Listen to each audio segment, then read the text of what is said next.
Dah belum? Dah boleh kan? Assalamualaikum warahmatullahi wabarakatuh. Innal hamdalillah nahmaduhu wa nasta'inuhu wa nastaghfiruh wa na'udzu billahi min shururi anfusina wa min sayyiati a'malina may yahdihillahu fala mudilla lahu wa may yudlil fala hadiya lahu. Asyhadu an la ilaha illallah wa asyhadu anna Muhammadan 'abduhu wa rasuluh. Qala Allah Ta'ala fi kitabihil 'aziz ya ayyuhalladzina amanu taqullaha haqqa tuqatih wa la tamutunna illa wa antum muslimun.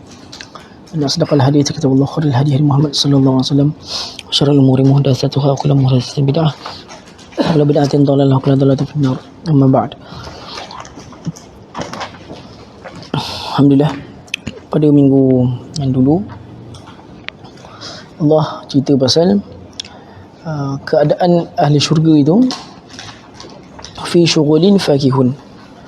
Mereka dalam keadaan sibuk dengan nikmat yang Allah sediakan kepada mereka lah. Hum wa azwajuhum fi zilalin ala ara'ik. Ahli syurga ni bersama dengan pasangan mereka. Sama ada pasangan yang di dunia ataupun pasangan tu juga merujuk kepada bidadari. Hum wa azwajuhum fi zilalin 'alal araik, dalam keadaan kawasan yang teduh, dan juga 'alal araik. Araik ni kita kata tilam lah. Itu siapa saya dengar yang cakap dia ada terjemah kat situ dipan. Engkaunya tak tahu itu bahasa Indonesia kan. Dia kata tilam. Dia terjemah apa situ? Tempat duduk. Kita tempat duduk araik. Muttaqiun, dalam keadaan menyandar. Menyandar senang lenang. Kenapa ayat ni cerita pasal dia cerita pasal nikmat orang dalam syurga? Kerana ayat sebelum tu ada cerita pasal hari kebangkitan. Dia cerita pula pasal hari pembalasan.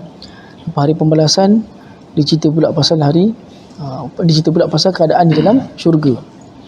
So kronologi dia macam itu. Diceritakan ayat yang minggu lepas kita berhenti tu pada keadaan ahli syurga kerana kronologi yang ayat sebelum lah.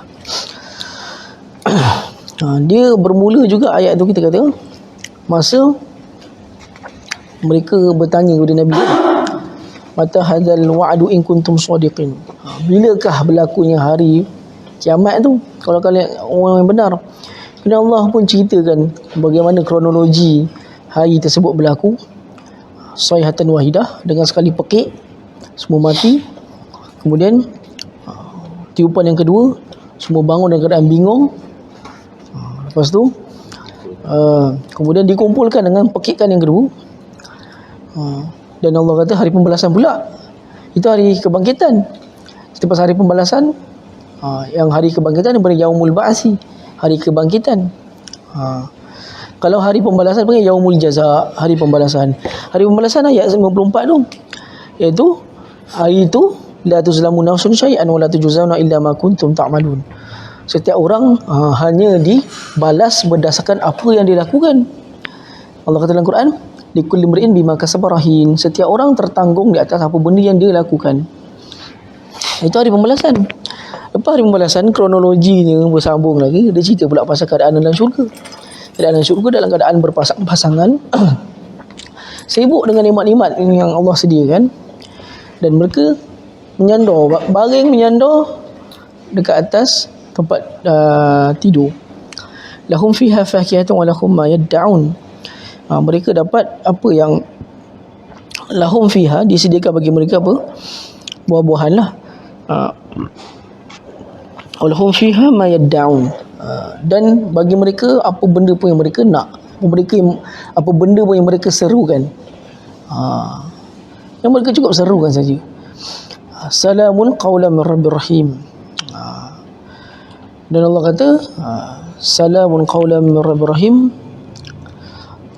Itu kata-kata dan juga at-tahiyyat, kata-kata orang kata apa ni, greetings greetings daripada ahli syurga tu dia menyebut apa? Salam. Salam. Salamun qawlan min rabbir rahim. Dan Allah menyatakan salam kepada ahli syurga tu, pada para penduduk syurga, dan mengatakan bahawa Allah menyampaikan salam kepada mereka dengan biwasatil malaikah, dengan perantaraan para malaikat. Dan dia mengatakan dia tanpa perantaraan.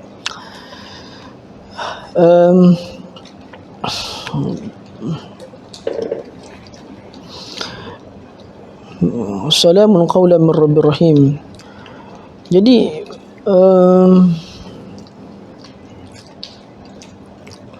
وتأمل في هذه الآية الكريمة كما يقول الإمام الفخر الرازي يراها تشير إلى أن أصحاب الجنة ليسوا في تعب كما تشير إلى وحدتهم وإلى حسن المكان وإلى.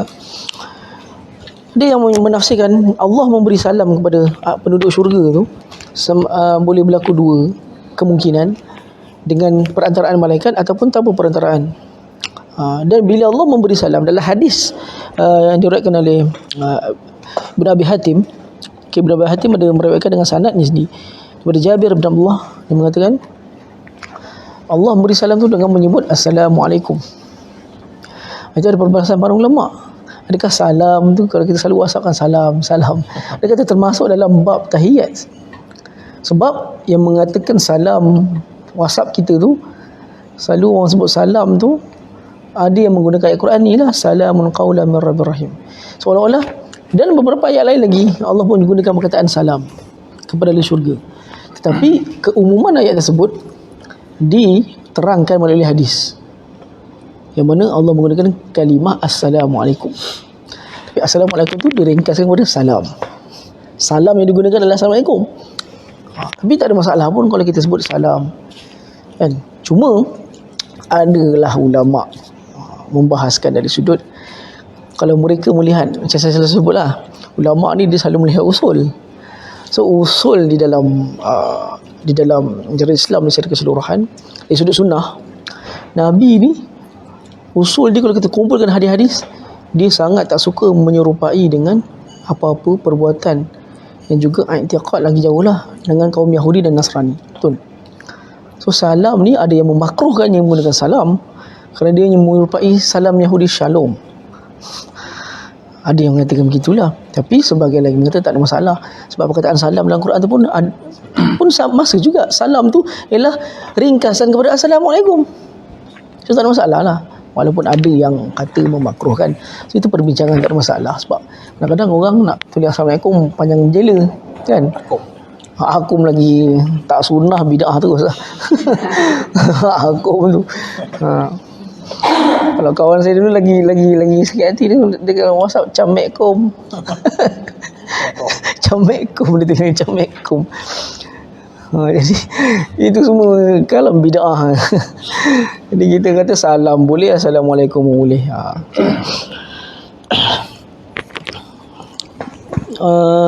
Salamun qawlan min rabbir rahim. Kemudian wamtazul yauma ayyuhal mujrimun. Orang kata wamtazul yauma ayyuhal mujrimun. Ahli neraka ni berpisah engkau dengan dia buat satu grup lain. Allah suruh berpisah. Wamtazul yauma ayyuhal mujrimun. Allah kata orang-orang ahli neraka satu grup. Wamtaz. Tams pula apa ni? Imtaz ni kita kata apa? Apa dah bahasa Inggeris dia? Ada teringat. Orang kata extraordinary asal dia. Orang kata yang lain daripada yang lain lah. Imtaz. Contoh kalau Arab, kalau dia nak puji orang tu bagus, dia kata apa? Mumtaz. Mumtaz maksudnya kau baik daripada yang lain, kan? Bermasuk perkataan asal perkataan mumtaz dan juga amtaz adalah perkataan mayyiz. Maksudnya memisahkan. Kalau kita kata orang ni istimewa, kita kata huwa syai'un mumayyiz, huwa syakhsun mumayyiz. Mumayyiz ni ialah istimewa. Sebab istimewa kan dia terpisah daripada yang lain. Yang belum mumayyiz tu bermakna dia belum boleh memisahkan antara yang betul dan yang salah. Sebab orang kata belum mumayyiz, Mana dah mandi wajib belum ni? Belum memayyiz budak ni. Belum memayyiz. Memayyiz maksudnya orang yang tak dapat memisahkan di antara yang betul atau yang salah. So asal kata ada mas. Mas atau mayyaz ialah memisahkan. Perbuatan memisahkan. So Allah sendiri kata, pisahkan diri kalian. Dan Allah kata dalam surah Kafir Allah kata, wa ja'alna bainahum maubiqa, dan kami jadikan pada hari itu pemisahan di antara orang yang baik dengan orang yang jahat. So hari kiamat dia tak ada Allah nak kata okay, yang mana dulu atas dunia raja, menteri, JKK, apa ketua kampung pergi belah sini, tak ada. Tun ke YB ke, yang mana YB dulu atas dunia pergi belah sini, tak ada.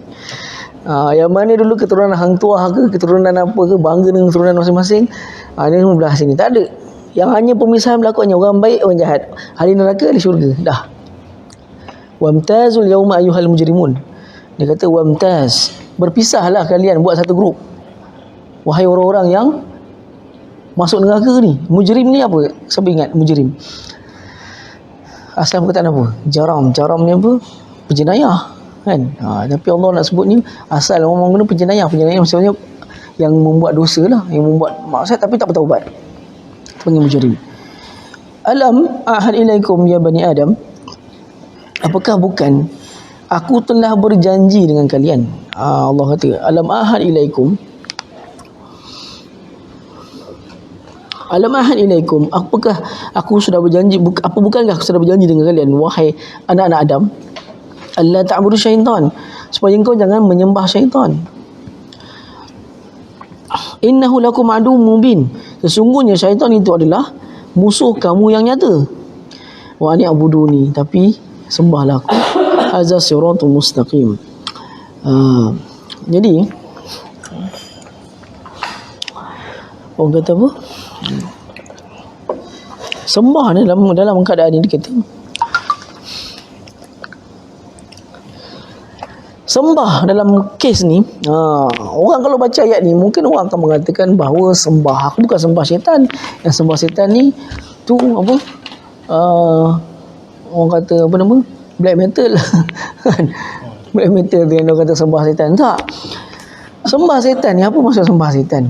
Ulama sebut sembah syaitan ni luas makna dia. Bukan black metal yang sembah syaitan. Black metal memang terang-terang dah. Yang sembah syaitan ni maksudnya apa? Antuti'uhum fima yuzayyinu lahu fima yuzayyinuhu lakum. Itu ulama sebut, iaitu engkau mentaati ajakan dan pujukan mereka apabila mereka cuba menghiasi amalan-amalan yang buruk tersebut dengan hiasan yang cantik. Kan syaitan macam itu. Dia kata apa dalam Quran? Fabima aghwaytani, pada hari ni kalau aku keluar, la aqudanna lahum siratakal mustaqim. Dia kata itu janji dia kepada Allah. Fabima aghwaytani la aqudanna lahum siratakal mustaqim. Hari ni kau keluarkan aku. Fabima aghwaytani, kau sesatkan aku. Maksud dia sesatkan aku, kau keluarkan aku. La aqudanna lahum siratakal mustaqim. Aku akan hiasi jalan kebenaran yang mereka buat.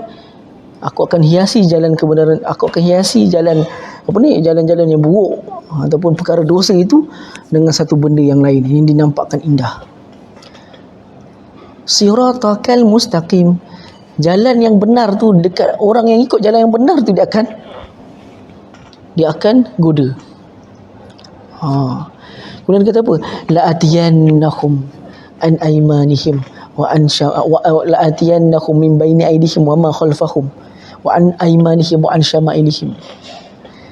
Kemudian la atiyannahum, aku pasti akan datang kepada mereka, min baini aydihim, di depan mereka, wa min khalfihim, di belakang mereka, wa an aymanihim. Allah guna perkataan ayman. Ayman inilah kata plural ke singular? Plural bagi kanan. Syama'ilihim ni pun ialah plural bagi kiri. Kenapa dia plural dalam perkataan tu? Bermakna apa? Dah lah belah kanan tu, segala cara yang boleh buat belah kanan tu maksudnya apa? Belah baik. Ikut jalan kanan kiri. Ikut belah kanan ni benda baik. La aqudanna lahum siratal mustaqim. Dia tak akan goda kita dengan terang-terang benda buruk. tapi dia akan hiasi benda buruk dengan hiasan yang cantik. Tu sebab bila kita termakan pujukan tu, sebab dia sebut la'aqudana, aku akan duduk, maksud dia ala siratal mustaqim, di atas jalan kebenaran. Benda tu buruk tapi dia anggap sebagai betul, itu benda yang betul. Sebab cara itu sebab Ibnul Jauzi dia karang kitab Talbisul Iblis, Belitan Iblis tu kan. Kerana cara iblis di dalam menyesatkan anak Adam ni bukan dengan cara terang-terang, tapi apa? Dengan cara benda yang salah akan dilihatkan seperti dia betul. Kan? Contoh, buat amalan yang tidak ada asal daripada Nabi SAW, tapi alasan dia apa? Benda baik, apa salahnya? Contoh, dianggap tu benda baik, sedangkan benda yang Nabi tak buat bukan benda baik. Jadi mereka tertipu. Dan Allah kata dalam surah Kahfi apa? Wa yasabuna annahum yuhsinuna sun'a. Mereka sangkakan mereka telah melakukan amalan yang terbaik. Nampak? Mereka sangkakan benda tu, tapi sebenarnya salah. Dan kan amalan yang terbaik adalah yang bersumber kepada Al-Quran dan Sunnah, dan juga yang ikhlas. Macam kita dah bincang pada surah Mulk dulu tu. Dua unsur nak jadi amalan terbaik, ikhlas dan mengikut sunnah Nabi SAW. Itu yang sebetulnya. Tetapi percaya tak, walaupun kita dah membuat amalan ikut sunnah, la'aqudanna ala siratal mustaqim, dia akan duduk juga di atas. Benda tu dah betul pun dia akan duduk juga. Macam mana dia akan buat pada bab apa pula? Dia akan persoalkan keikhlasan kita dalam buat benda tu, walaupun benda tu kita ikut sunnah. Sebab apa? An aimanihim wa an syama'ilihim. Dia janji pada Allah, di setiap kanan mereka, di setiap bahagian kanan mereka ni aku akan buat. Aku akan pujuk dia orang, aku akan goda dia orang. Belah kanan ni selalu disinonimkan dengan benda yang baik. Betul? So melalui jalan kebaikan juga dia akan goda kita, melalui jalan kebaikan. Sebab dijamakkan perkataan tu, maksudnya mana jalan kebaikan semua dia akan masuk. Wa an syama'ilihim, dan juga kiri mereka, dalam depan, min baini aidihim wa min khalfihim, belakang mereka, wa an aimanihim, kanan-kanan mereka, wa an syamalihim, kiri-kiri mereka. Maksudnya setiap sudut kiri tu, amalan buruk tu lagilah dia akan suruh goda lagi orang buat. Kan? So katanya godaan syaitan ni, inilah kita akan tengok titik tolak daripada ayat ni, dia bertitik tolak pada ayat-ayat seterusnya. Bermakna apa? Allah kata, alam ahad ilaikum ya bani Adam, bukankah korang semua dah janji dengan aku? Kan? Allah kata sebelum kita dilahirkan, sebelum kita lahir ke bumi, dalam hadis sebut apa? Alastu bi rabbikum, kita buat satu bai'ah antara kita dengan Allah, bukankah aku ini Tuhan kau? Qalu bala, mereka kata ya, engkau lah Tuhan kami. Tapi bila dah ke dunia, mereka ada apa, terpengaruh dengan apa semua, maksud masing-masing dengan iman masing-masing lah. Tapi pengakuan tersebut sudah berlaku sebelum Al-Mahd, sebelum kelahiran. So dia kata, bukankah kalian telah buat perjanjian dengan aku, wahai anak-anak Adam? La ta'budu syaitan, kau takkan menyembah syaitan. Menyembah ni maksudnya apa? Menyembah ni adalah mengikut turutan nafsu, mengikut turutan pujukan mereka. Itu sebab dalam sebuah hadis riwayat Bukhari, Adi bin Hatim merupakan seorang pendeta Nasrani, Kristian. Dia datang bertemu Nabi SAW dalam keadaan memakai rantai yang ada tanda salib, cross, yang diperbuat daripada kayu, dipakai. Kemudian Nabi kata, ittakhazu ruhbanahum arbaban min dunillah. Mereka ni, para ruhban, para paderi-paderi Kristian, mereka menjadikan orang-orang Kristian Nasrani ni, mereka menjadikan ruhban, iaitu paderi-paderi mereka, arbaban min dunillah, iaitu Tuhan-Tuhan selain Allah. Kemudian Adi pun pelik lah. Adi kata apa? Mana abuduhum, mana ada kami sembah mereka? Mana nuti'uhum, mana abuduhum, kata kami tak pernah pun menyembah mereka, bukan kami sembah mereka pun. Tapi Rasulullah sebut apa? Antuhallilal harama wa tuharrimal halala fazalika ibadatukum iyyah. engkau menghalalkan yang haram dan engkau menghalalkan yang haram dan menghalalkan yang haram dan mengharamkan yang halal. Fazalika ibadatukum iyyah, maka itu adalah ibadat kalian kepada diri kalian. Bermakna apa ayat ni sebut apa? Sembahan menjadikan menuruti nafsu, menuruti kata-kata jahat seseorang adalah merupakan kita seolah menyembah dia. Kan? Orang hasutan jahat ni adakah datang daripada syaitan je? Dia boleh datang daripada manusia ke? Minal jinnati wal nas.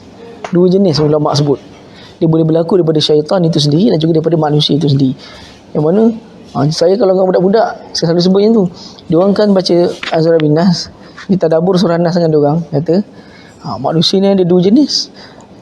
Syaitan ni ada dua jenis. Satu syaitan yang biasa. Selalu kalau saya ngajar kata syaitan yang biasa, tiba-tiba kata, apa tu semua? Budak tu macam gitu. Anjing sakit budak-budak kan. Jangan cerita-cerita pasal syaitan, dia semua diam dengar khusyuk. Dia kata, apa benda tu? Berlari budak-budak dia menangis tu. Ya, tak. Dia cakap lah, satu syaitan, satu lagi manusia daripada kalangan syaitan daripada kalangan manusia. So kalau ada kawan-kawan kita ajak kita buat jahat, dia ajak kita serukkan kasut kawan ke dalam bilik air, sebab situ selalu benda dia selalu buat. Dia serukkan kasut kawan ni dekat bilik air. Maksudnya sorok kasut kawan dekat bilik air ke, apa ni, tipu duit dengan macam kantin ke. Ada orang ajak kita buat benda-benda buruk macam tu, kita kata kau ni setan sebab ajak aku buat jahat. Cakap kat orang tu kau ni setan, cakap kat kawan tu kau ni setan sebab kau ajak aku buat jahat. Orang ajak buat jahat ni Allah kata setan dalam Quran. Sebab itu lama terdengar cakap, kau ni setan kata. Ustaz kata orang ajak buat jahat ni setan kata. So kata bila kita menuruti pujukan hawa nafsu, pujukan daripada syaitan, termakan pujukan dia, maka itu adalah dianggap kita menyembah dia. Bermakna apa? Menuruti adalah masuk menyembah. Dia bukan menyembah saja, tetapi terkandung dalam masuk menyembah itulah menuruti. Itu sebab orang kata kau bertuhankan nafsu kan. Orang kata bertuhankan nafsu itu betul. Kau bertuhankan syaitan, bertuhankan hawa nafsu. Dan bila kita menuruti dia, maka kita menyembah dia. Sebab Allah kata jangan sekali-kali engkau cuba menuruti hasutan-hasutan dia, sebab dia akan hasut kau ni. Masalahnya dia hasut dalam keadaan hasut pada benda baik yang tengah kita buat. La aqudanna ala siratakal mustaqim. Terus sebab dia kata illal mukhlasun, kecuali orang yang selamat siapa dia? Illal mukhlasun. Mukhlasun kat situ bukan orang-orang yang ikhlas.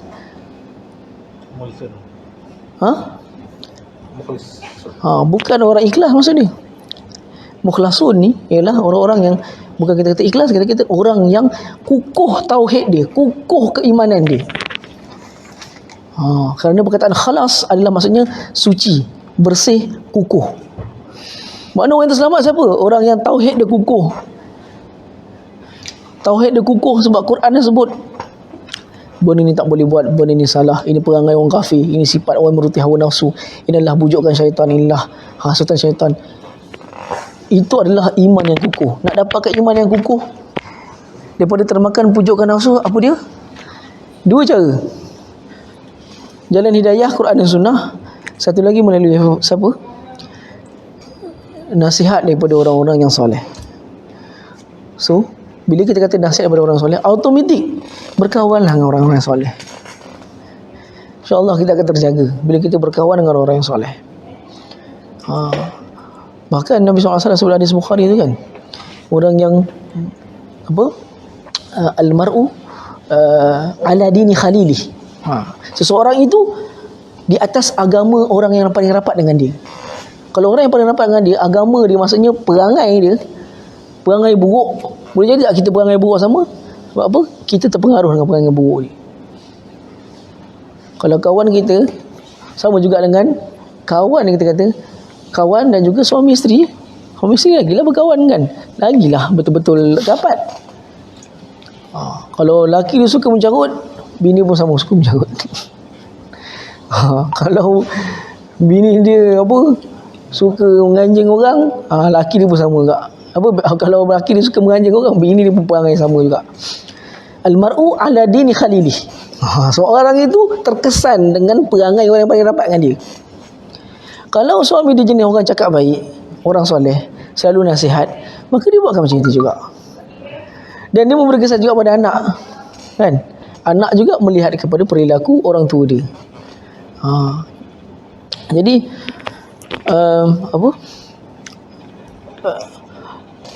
hasutan syaitan. Tapi percayalah, mana-mana manusia ni lemah. Khuliqal insanu dha'ifa, Allah kata dalam Quran. Manusia dijadikan lemah, memang akan termakan pujukan nafsu syaitan. Memang akan termakan punya. Macam mana boleh tak termakan? Kalau dia dah berjanji dengan Allah, fa bima aghwaytani la aqulanna lahum siratal mustaqim wa la atayannahum min bayni aydihim wa min khalfihim wa an aymanihim wa an syama'ilihim. Punya bersungguhnya dia nak sesatkan kita, sampaikan benda yang baik pun dia akan datang.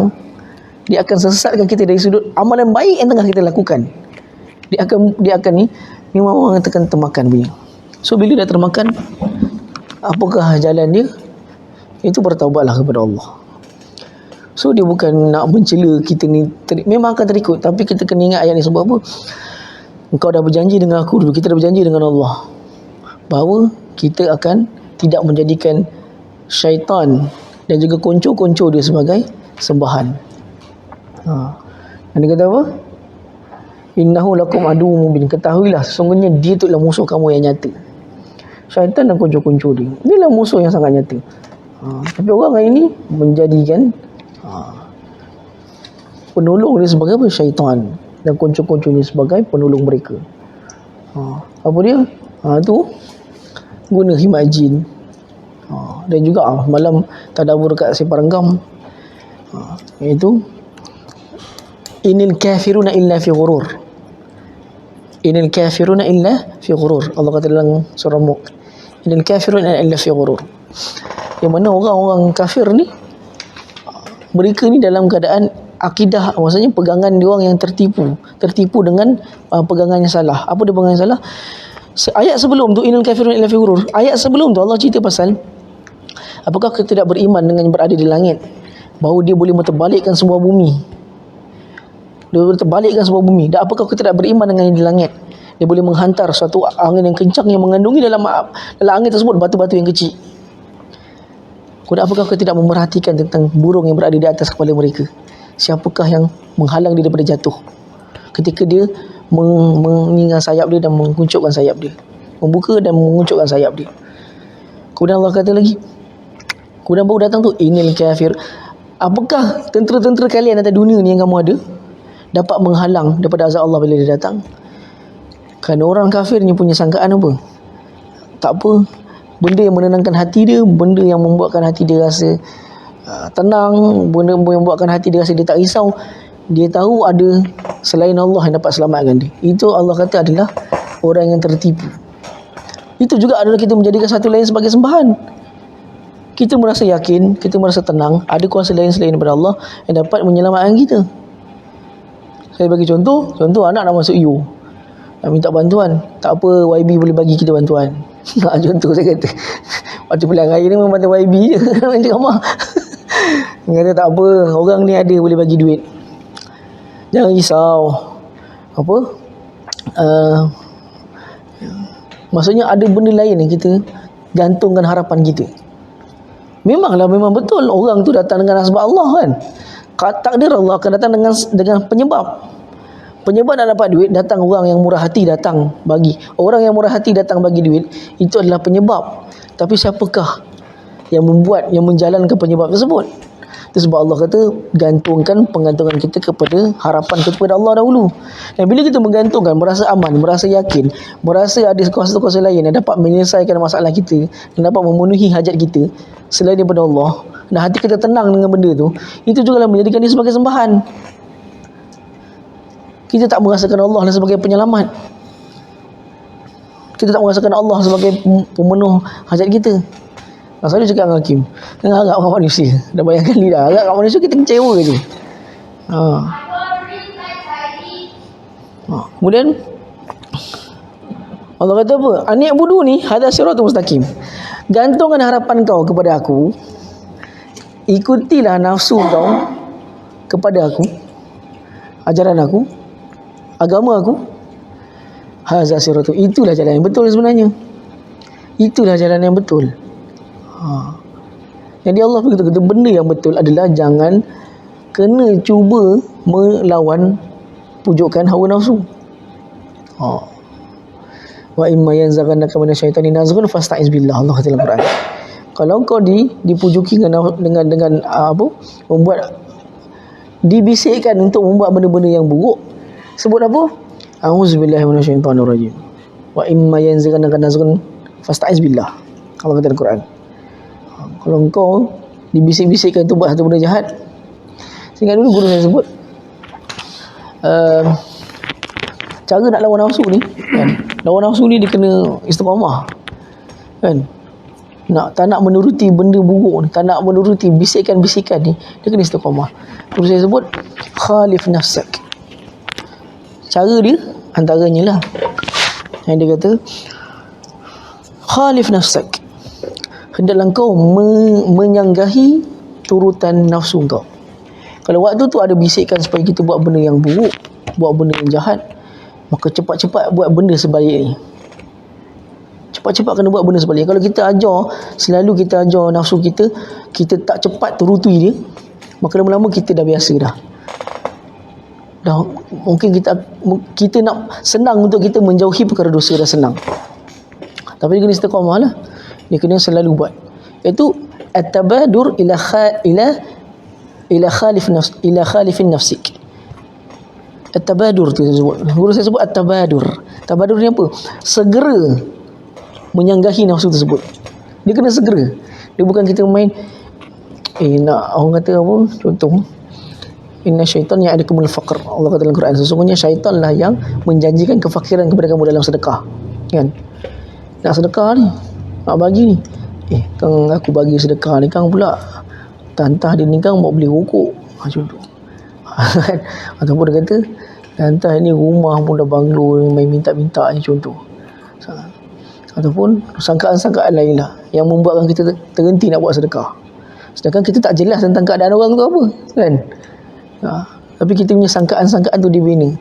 Nak buat baik ni sedekah, la aku dan ala siratal mustaqim, aku akan duduk di atas perkara baik yang kau nak buat tu. Dia akan menjanjikan kefakiran kepada kita. Kan duit yang tak cukup ni kang, contoh dia kata bagi-bagi ni kang, minta lagi, banyak lemak orang ni, banyak sangkaan-sangkaan. Kalau dah datang benda tu hulu je. Khalif nafsak, jangan menyanggahi turutan nafsu, kena cepat. Bila turutan nafsu tu datang, cepat menyanggahi dia. Maka selepas tu dia akan makin jinak. Kalau nafsu ni dia liar, so dia akan makin jinak bila kita menyanggahi dia dengan cepat. At-tabadur, saya ingat guru saya sebelum, at-tabadur ila khalif nafsik. Kau cepat-cepat, kau gesa-gesa dalam menyanggahi nafsu kau. Dan kalau kita duduk layan, tak tergesa, kita duduk layan, lama tak buat pula. Kita duduk layan, betul juga lama tak buat. Tak buat. Dia kena terus buat. Ingat guru saya sebut benda tu. Saya cuba buat dulu dekat Morocco tu. Cuba buat itu. Macam mana? Kadang ni orang kata nak pergi kelas. Kadang ustaz tu tak suka, tak nak pergi kelas dia. Buat apa? Ikut kawan-kawan. Buat kawan buat, saya pun tak buat. Saya pun buat macam tu. Saya tak suka mata pelajaran apa tu dulu. Kanun Maghribi, undang-undang Maghribi. Sebab kepala otak saya ditanam oleh kawan-kawan, undang Maghribi nak belajar. Buat apa? Kita duduk Malaysia, kata. Buat apa kita nak belajar? So saya kata betul juga. Tak pergi kelas. Aku kata dalam tidur lagi kelas tu. Sebab kata bukan aku nak belajar undang-undang Maghribi, aku duduk Malaysia pergi macam tu. Tak pergi kelas tu. Guru Syekh cakap nasihat benda tu.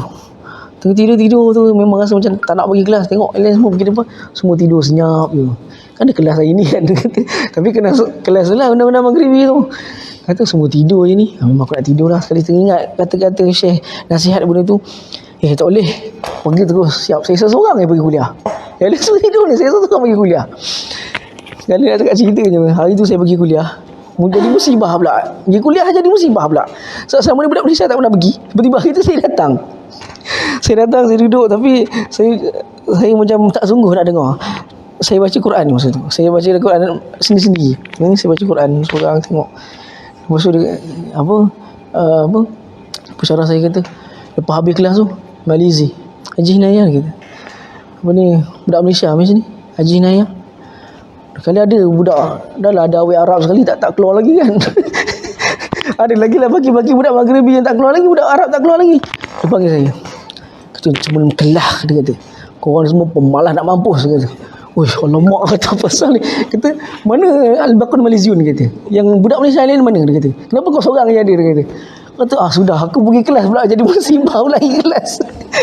Kata, budak Malaysia lain mana? Dia kata, cuma kelah, cuma suyah, dia kata. Korang ni pelancong ke? Bukannya belajar, dia kata. Pelancong, dia kata. Cuma suyah, kata. Kata, aduh, kena marah. Kata, kau buat apa tadi masa kau mengajar? Kata, sudah, memang kena dah aku ni. Kata, dia kata, aku nampak kau baca Quran tadi masa kau baca mushaf waktu aku tengah ngajar, dia kata. Dia kata, itu kau ngajar nama dia kata. Orang Arab semua dengar ni. Saya punya malu muka tak tahu letak mana. Pensyarah marah saya depan Arab semua. Dah budak Malaysia lain tak ada. Sebab saya pergi kelas hari pertama. Malunya muka masa tu. Sekali nak cakapnya balasan Allah pada saya. Mata pelajaran ni saya dapat markah apa tau? 0.01. Satu pun tak sampai. Kali budak-budak Malaysia semua tengok saya punya apa? Yang lain memang tak layak ambil kertas apa, ada orang kena gugur, kena sambung tahun. Saya punya markah, dia tengok, dok, masa kau 0.01 ni kata. Dalam sejarah ada markah macam ni. Cakapnya apa pensyarah tu tak apa dia dendam dengan nama dengan saya, dia sebab dia tahu nama saya. 0.01 tu markah kehadiran pun tak sampai. Seolah-olah dia macam nak menghinakan saya, dia bagi markah 0.01. Cakapnya itulah pengalaman kan. Tak boleh jawab ke tak? Boleh jawab ke tak? Soalan dia selalu saya memang biarkan kata kosong. Tak tahu nak jawab apa. Sebab tapi tahu tak, satu benda jahat yang saya buat lah. Masa kertas dia tu, kata soalan pasal apa, pengurusan pejabat, pengurusan fail, kanun Maghribi tau, kanunan Maghribi punya. Akhirnya saya tulis apa tau? Apa ni? Saya tu guna ayat Quran tu yang apa? Allah, apa ayat tu? Tapi ayat tu maksud dia, tidak ada hukum melainkan hukum Allah yang paling tinggi. Satu perkataan tu je saya tulis. Tidak ada hukum melainkan hukum Allah yang paling tinggi. Sekali masa hari kelas dah habis biasa tu, ada seorang ajanib, dia kata, foreigner. Dia tulis tidak ni. La hukum illa Allah, kata. Tidak ada hukum melainkan hukum Allah, dia kata. Dia koyak kertas depan semua orang. Kata, sudah, memang ketah aku dah tu. Cakap je punya. Orang kata semoga Allah rahmatlah pensyarah saya tu. Meninggal lah 2 tahun lepas meninggal dia. Semoga Allah rahmatlah dia. Saya tak pasti. Tapi saya tengok kat Facebook saya punya universiti tu, dia tulis doktor ni, saya tak ingat dah nama dia, doktor tu Fizimatillah, mana dia dah meninggal. Sebab saya selalu teringat dia punya pengalaman tu, saya doakan Allah rahmatlah pensyarah tu. Walaupun mungkin betul benda ni buat tu betul sebenarnya. Sebab kita pemalas kan. Kita pemalas, memang itulah hukuman bagi orang pemalas. Betul tak nak baca, bila baca jawab mengarut. Sampai dia boleh sebut jawapan saya tu kat semua orang. Dia koyak kertas tu. Cakapnya orang kata apa? 0.01 lah tu cik saya dapat. Nama Orang nak kata pengalaman kan. Dan katanya itulah, syaitan akan hasut tu dengan pelbagai cara. Macam dia sebut. Itu sebab Allah sebut macam tu.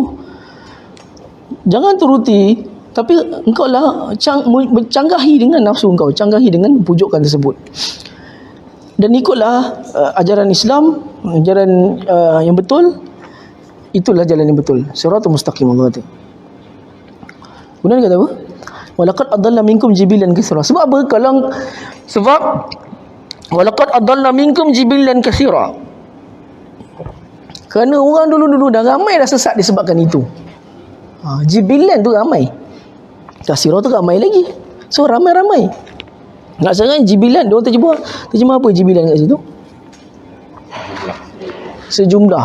Kita boleh kata macam itulah. Sejumlah yang ramai lah kan. Jibilan tu. Ya, sekelompok pun betul juga. Sekelompok, sejumlah. So jibilan tu ramai. Dia kuatkan lagi dengan kasirah. Itu dah kita panggil penegasan dah situ. Bermakna orang-orang sebelum ni, orang sebelum ni dah ramai sesat disebabkan apa? Menyembah pujukan syaitan tersebut.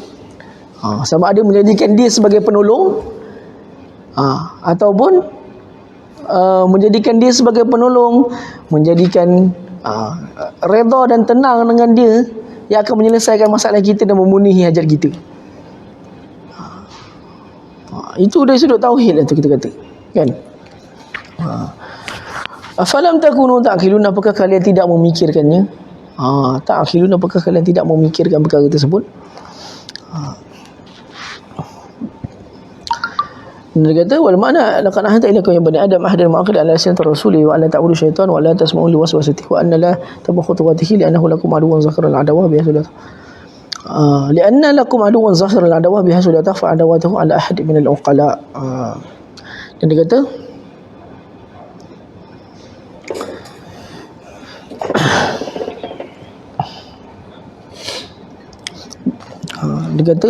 jangan menyembah syaitan, itu jangan mendengari was-was yang ditimbulkan, mengikuti jejak langkahnya. Dan jejak langkah dia, kalau kita baca Quran, jejak langkah dia itulah semua perangai orang kafir dan Quran Allah sifatkan itu semualah orang yang mengikut jejak langkah dia. Bermakna Quran ni bukan setakat menyuruh kita jangan mengikut jejak langkah syaitan, bahkan juga jangan mengikut jejak langkah orang yang mengikut jejak langkah dia. Siapa dia? Orang kafir lah. Orang kafir itulah semua perangai. Dan orang kafir ni, orang kafir, dan dia boleh juga mengikut jejak langkah dia, boleh berlaku juga kepada orang yang beriman. Betul? Boleh berlaku kepada orang yang beriman. So Allah mentahzir, kita kata menasihati, memberitahu kepada kita, janganlah kita mengikuti jejak langkah ni. Apa kita maksudnya jejak langkah syaitan ni? Kita boleh simpulkan jejak langkah syaitan, segala perbuatan yang mendatangkan murka kepada Allah, yang Allah tak redha, tu semua adalah mengikut jejak langkah dia. Segenap perkara. Itulah semua. Kita nak kata benda kau buat ni salah, buruk ni perangai orang kafir, ni juga jejak langkah syaitan ni. Sedangkan syaitan adalah musuh kita yang nyata. Nak sihat orang macam itu. Sebenarnya syaitan adalah musuh kita yang nyata. Itulah nasihat Quran. Nasihat Quran memang jenis hentam terus dia bagi. Dia tak ada selindung-selindung tu bagi. Ini je langkah syaitan dan syaitan ke neraka. Macam tu je. So orang barulah tergelak nak buat jahat kan. Kata ustaz ceramah ni sampai apa nasihat neraka ni. Kalau orang sedar sikit tak? Kan? Kita main lapik-lapik kan. Banyak benda lapik-lapik, lama-lama benda tu pun alah tak apa. Kan? Benda banyak main lapik-lapik. Riba dilapikkan dengan bunga kan. Contoh nama pun dah diubah, dia nampak dia benda yang buruk dihiaskan dengan nama yang cantik kan. Contoh kita kata apa lagi dulu kawan saya bid'ah hasanah itu betul. Memang ada ulama kata sebenarnya tak ada bid'ah hasanah ni sebenarnya kan. Sebab bid'ah ni memang tak ada asal langsung, kenapa nak dihasanahkan? Tapi itu pandangan sebagailah Nawawi dan Al-Izabul Salam mengatakan hasanah. Tapi sebenarnya yang bid'ah yang diorang masukkan itu bukannya benda tak ada asal langsung, benda yang ada asal, cuma dia tak mengikut dalil-dalil yang disepakati. Itu contoh. Atau apa ni, orang kata apa, banyaklah orang kata nama-nama tu sendiri membuatkan orang tak rasa takut kan. Nama tu dihiaskan dengan benda yang lain, dengan benda yang cantik, padahal benda tu buruk. Jadi semua perbuatan yang mendatangkan kemarahan Allah, mendatangkan ni adalah mengikut jejak langkah syaitan. So sebab apa? Kemudian Allah dah cerita pasal benda tu pada syaitan. Dia dah cerita pasal ahli syurga, dia cerita pula pasal syaitan. Lepas dia cerita pasal syaitan, dia kata ramai dah sesat disebabkan terikutkan benda tu. Kemudian dia kata hazihi jahannamul lati kuntum tu'adun islauhal yauma bima kuntum takfurun. Dia kata ini ni neraka jahanam yang dulu aku dah pernah janjikan dulu. Alati kuntum tu'adun. Inilah neraka jahanam yang dah pernah aku janjikan dulu kepada kalian. Kemudian dia kata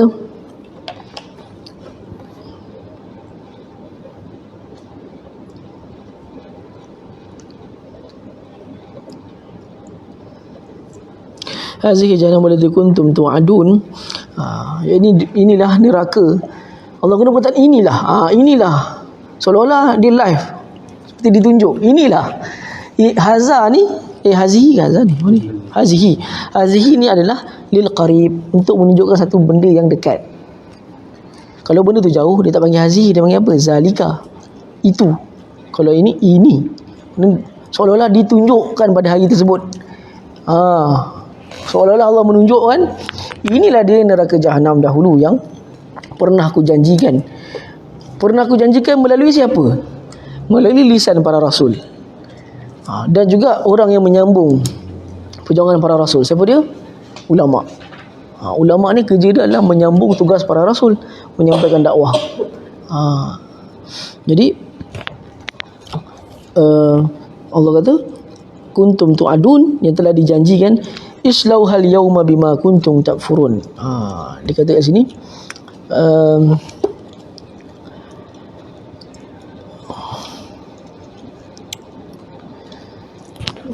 islauhal yauma. Islau kita kata salah. Salah ni apa? Kita kata campak. Kan? Campak. Masuk. Ada yang terjemah apa? Masuk. Akak pun masuk.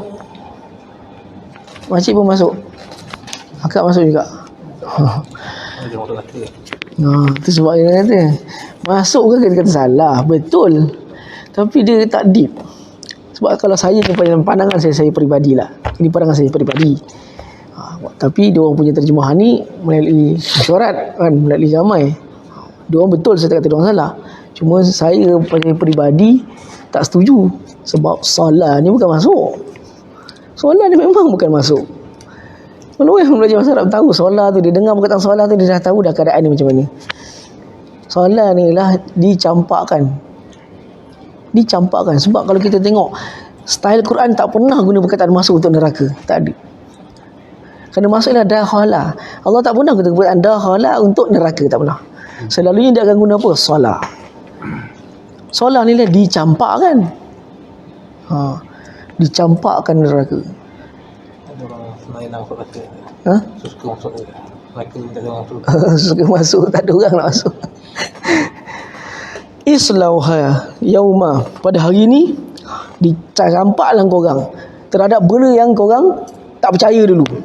Tercampaklah korang pada hari ni pada benda yang korang tak pernah percayakan dulu. So orang-orang yang kafir ingkar dengan Allah ni, besok dia tunggulah. Kan? Dia tunggulah kerana benda yang mereka tak percaya, benda yang mereka kata kita dah mati, dah habis, tak ada apa-apa. Tak ada apa-apa yang berlaku. Malaikat pun tak datang, dah habis-habis. Mati habis, dunia ni habis, tak ada. Diorang kafir tak percaya terhadap perkara tersebut, besok Allah sendiri kata hazihi, inilah dia. Seolah-olah benda tu live. Hazihi. Yauma yunadu syuraka allazina yauma yunadu syuraka allazina za'amtum fada'ahum fala yastajibu lahum. Apa? Ora al-mujrimuna an-nara fa zannu annahum waqi'uha. Pada hari itu orang-orang yang nak masuk neraka apa ni? Ditunjukkan neraka kepada mereka. Fa zannu annahum waqi'uha. Dalam Quran perkataan surah Kahfi dia guna zannu. Zannu tu ialah dan mereka menyangka. Tapi ulama bahas lepas zannu kan, lepas zon tu sangka, maksud dia sangka. Tapi lepas sangka tu ada anna, sesungguhnya. So dia akan bermaksud mereka yakin. Bila Quran tu tunjuk, bila Allah besok tunjukkan neraka depan diorang yakin. Memang aku masuk dah ni. Maksudnya diorang sendiri tahu yang diorang akan dicampakkan ke dalam tu. Orang kafir ni pun akan yakin benda ni, dan Allah akan kata besok sebelum orang masuk, Allah kata ini dulu yang korang tak pernah percaya, hari ni korang semua dicampak, hari ni korang rasa lah korang Masuklah korang, campaklah diri korang, akan tercampaklah diri korang semua masuk dalam ni. Allah kata, kullama ukhriju fiha apa? Uidu fiha. Bila diorang cuba-cuba nak merangkak keluar, diseret masuk ke dalam. Cuba nak keluar, uidu fiha, ditarik balik masuk ke dalam. Dan dalam surah Dukhan sebut apa? Surah Dukhan kata ila sawa'il jahim. Fa'tazilu fiha. Allah kata dalam Quran, fa'atilu fiha sawa'il jahim. Bila dah masuk neraka ni, Allah suruh malaikat buat apa?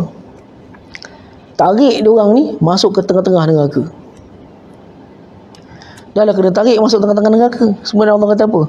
Summa subbu fawqa ra'sihi ma'al hamim. Summa subbu fawqa ra'sihi. Kemudian dijiruskan atas kepala dengan air menggelegak panas. Dah lah kena tarik tengah-tengah. Bila dia cuba keluar, uidu fiha, tarik balik. Memanglah dah masuk dalam tu. Dah macam orang kata apa, macam tikus. Kan? Tikus. Bila dalam ni kita masukkan dia, semua orang kata mengelupur nak keluar masing-masing, betul tak? Ataupun kita kata kucing ke binatang, kalau kita masukkan dia satu tempat, kotak ke apa, kan dia menggelupur nak keluar. Macam itulah di neraka besok, menggelupur masing-masing nak keluar. Panjat ni. Kullama ukhriju, ketika mereka cuba nak keluar, uidu fiha, ditarik balik masuk. Kemudian Allah kata dalam Quran, suruh malaikat ila sawa'il jahim. Tarik suruh tarik tengah-tengah. Tengah-tengah ni lagi kick. Dia punya pergi dia lagi lain macam.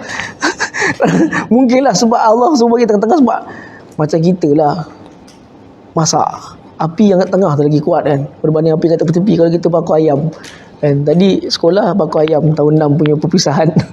Tengok tepi tu tak kurang apinya, tengah kan? Allah kata tarik tengah-tengah. Dan nanti tu summa subu fawqa ra'sihi, dijiruskan atas kepala dia dengan air yang panas. Dan apa? Makanan dia orang apa? Apa ni? Syajaratuz zakum, ta'amul athim, kalmuhli yashwi fil wujuh. Makanan dia yang diorang disediakan untuk diorang hanya apa je? Apa makanan yang diorang dapat?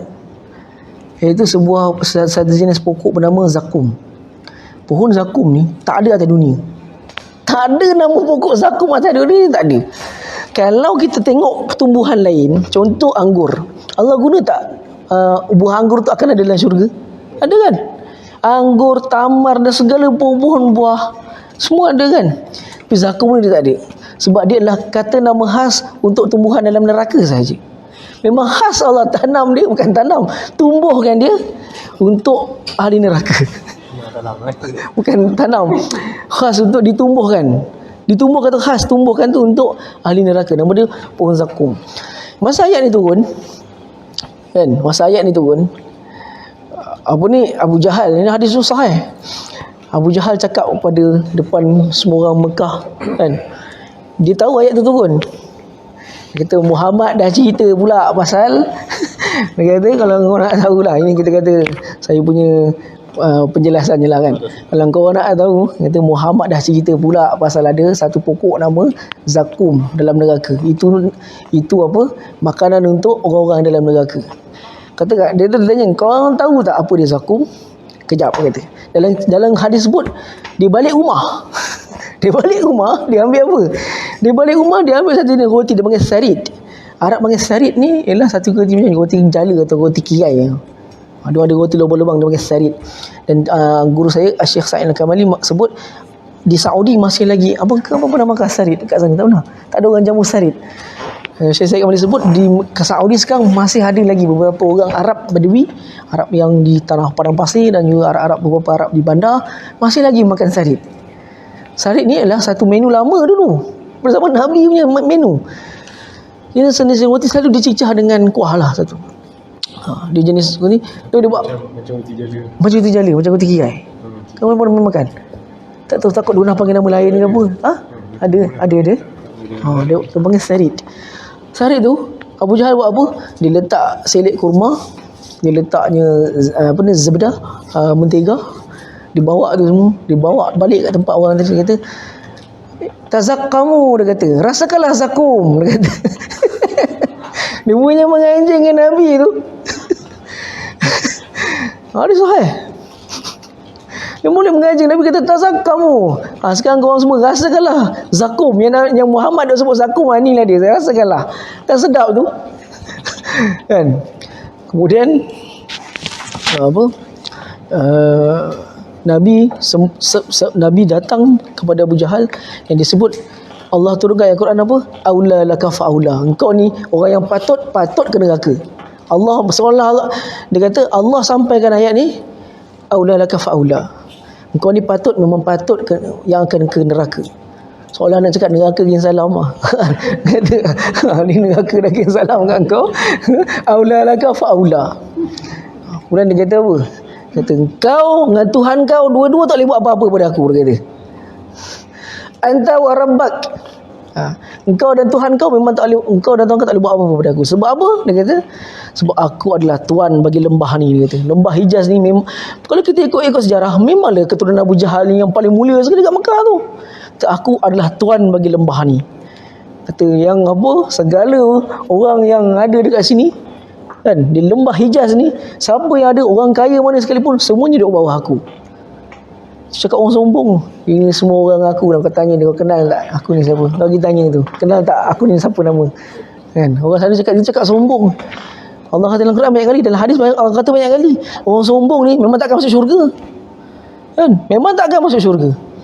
Walaupun semasa sarah Allah kata la yadkhulu ahadakumul jannata man kana fi qalbihi misla habatin, atau dalam satu riwayat misla khardal misqala zarratin minal kibr. Ada sedikit sebesar zarah perasaan sombong ni, tak berasa masuk syurga. Kemudian sahabat dia tanya, kalau orang tu suka kalau kasut dia cantik, jubah dia bersih, itu termasuk sombong ke? Berkata itu tak. Tapi kata batrul haq wa ghamtun nas. Sombong itu adalah bila benda tu benar datang daripada Quran dan Sunnah, kau tolak. Benda tu benar tu apa? Benda benar ni lah, benda yang datang daripada Quran dan Sunnah tu benda benar lah, kau tolak. Wa ghamtun nas, dan kau perlekehkan orang. Orang bagi nasihat kau perlekeh, orang bawa benda kebenaran kau perlekeh. Itu sifat sombong. So dia kata engkau dengan Tuhan kau dua-dua tak boleh buat apa pada aku. Aku tuan tanah lembah Hijaz ni semua, bawah kontrol aku je.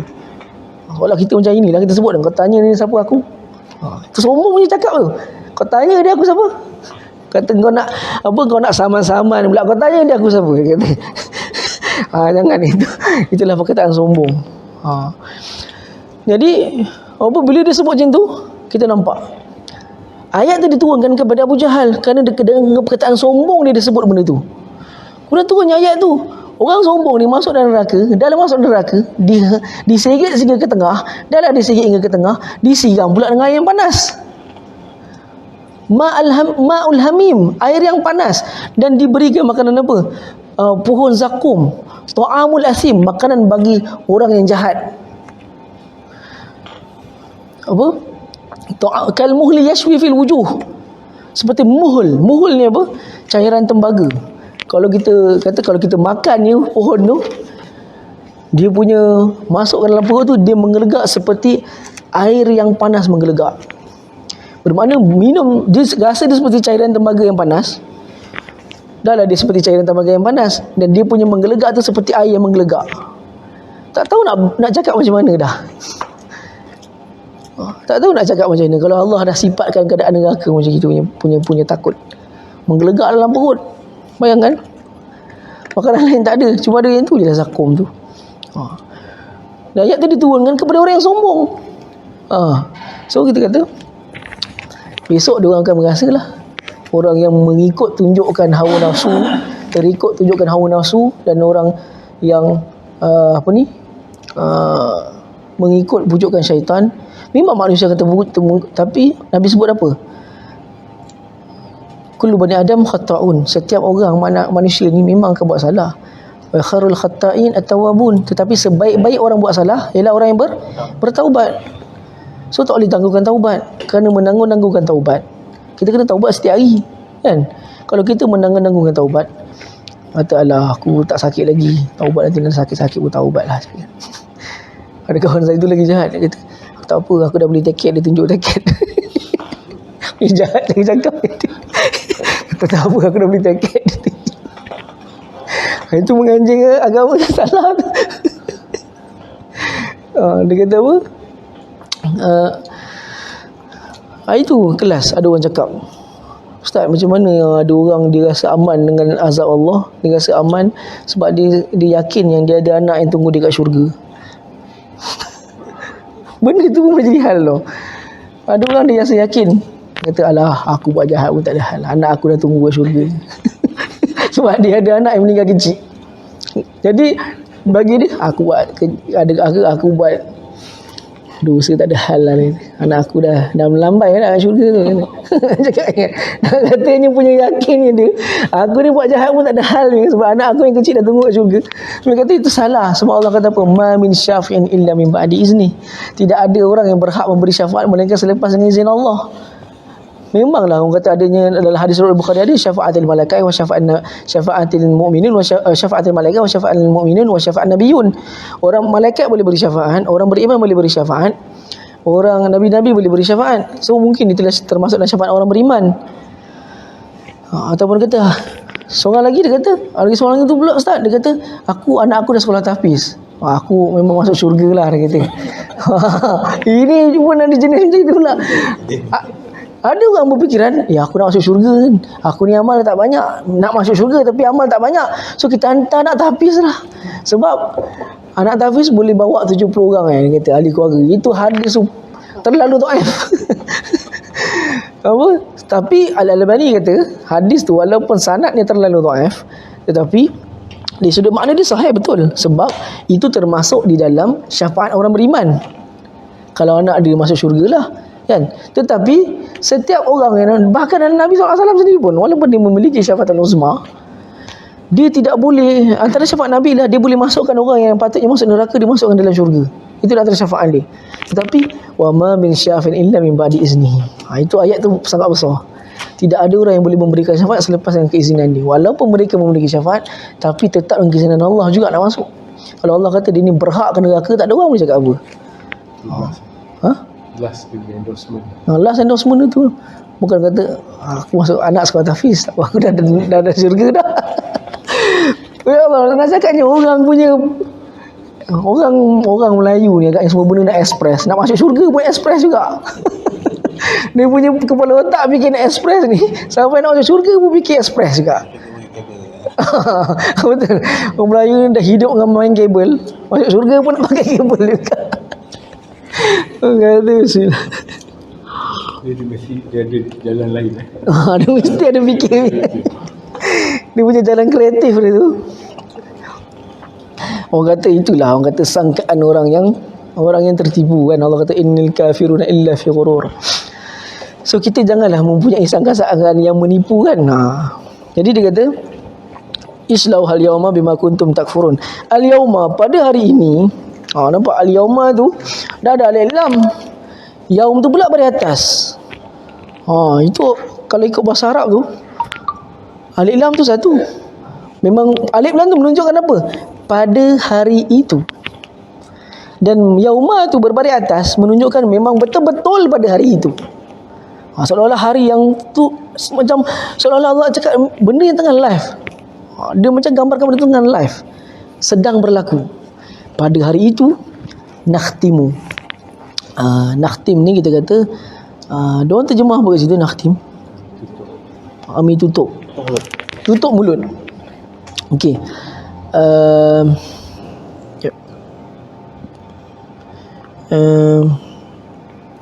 Al-yawma nakhtimu ala afwahihim tu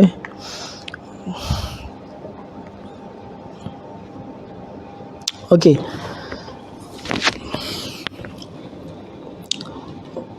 Khatam ni kalau saya tengok dalam kitab tafsir dia kata khatam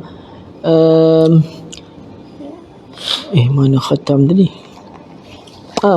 Khatam wal khatamul wasm ala syai'in bi tabi'unahu fa akhaz minhu wada' al khatam ala syai'in wa tabi'u fihi lil istisaq likay la yakhruja minhu ma huwa bi dakhilihi wa la dia punya masuk asal dia dalam betul ni. Dalam masuk asal dia ni. Nakhtim ni asal perkataan dia kita kata macam ni. Nakhtim ni kita kata cop. Cop tu kita panggil khatam. Cop. Dan khatam satu lagi ialah cincin. Cincin pun nama khatam. Cop, khatam. Orang kata khatam, satu lagi akhir sesuatu. Khatam Quran. Sebab ada khatam Quran. Akhir sesuatu kita kata khatam. Satu lagi masuk asal dia ialah cop lah. Kita kata meletakkan satu atas satu ni. Ada kaitan tak dengan, dia ada kaitan dengan cincin kerana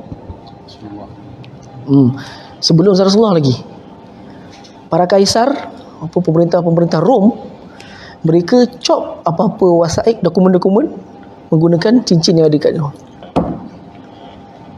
Nabi buat kan?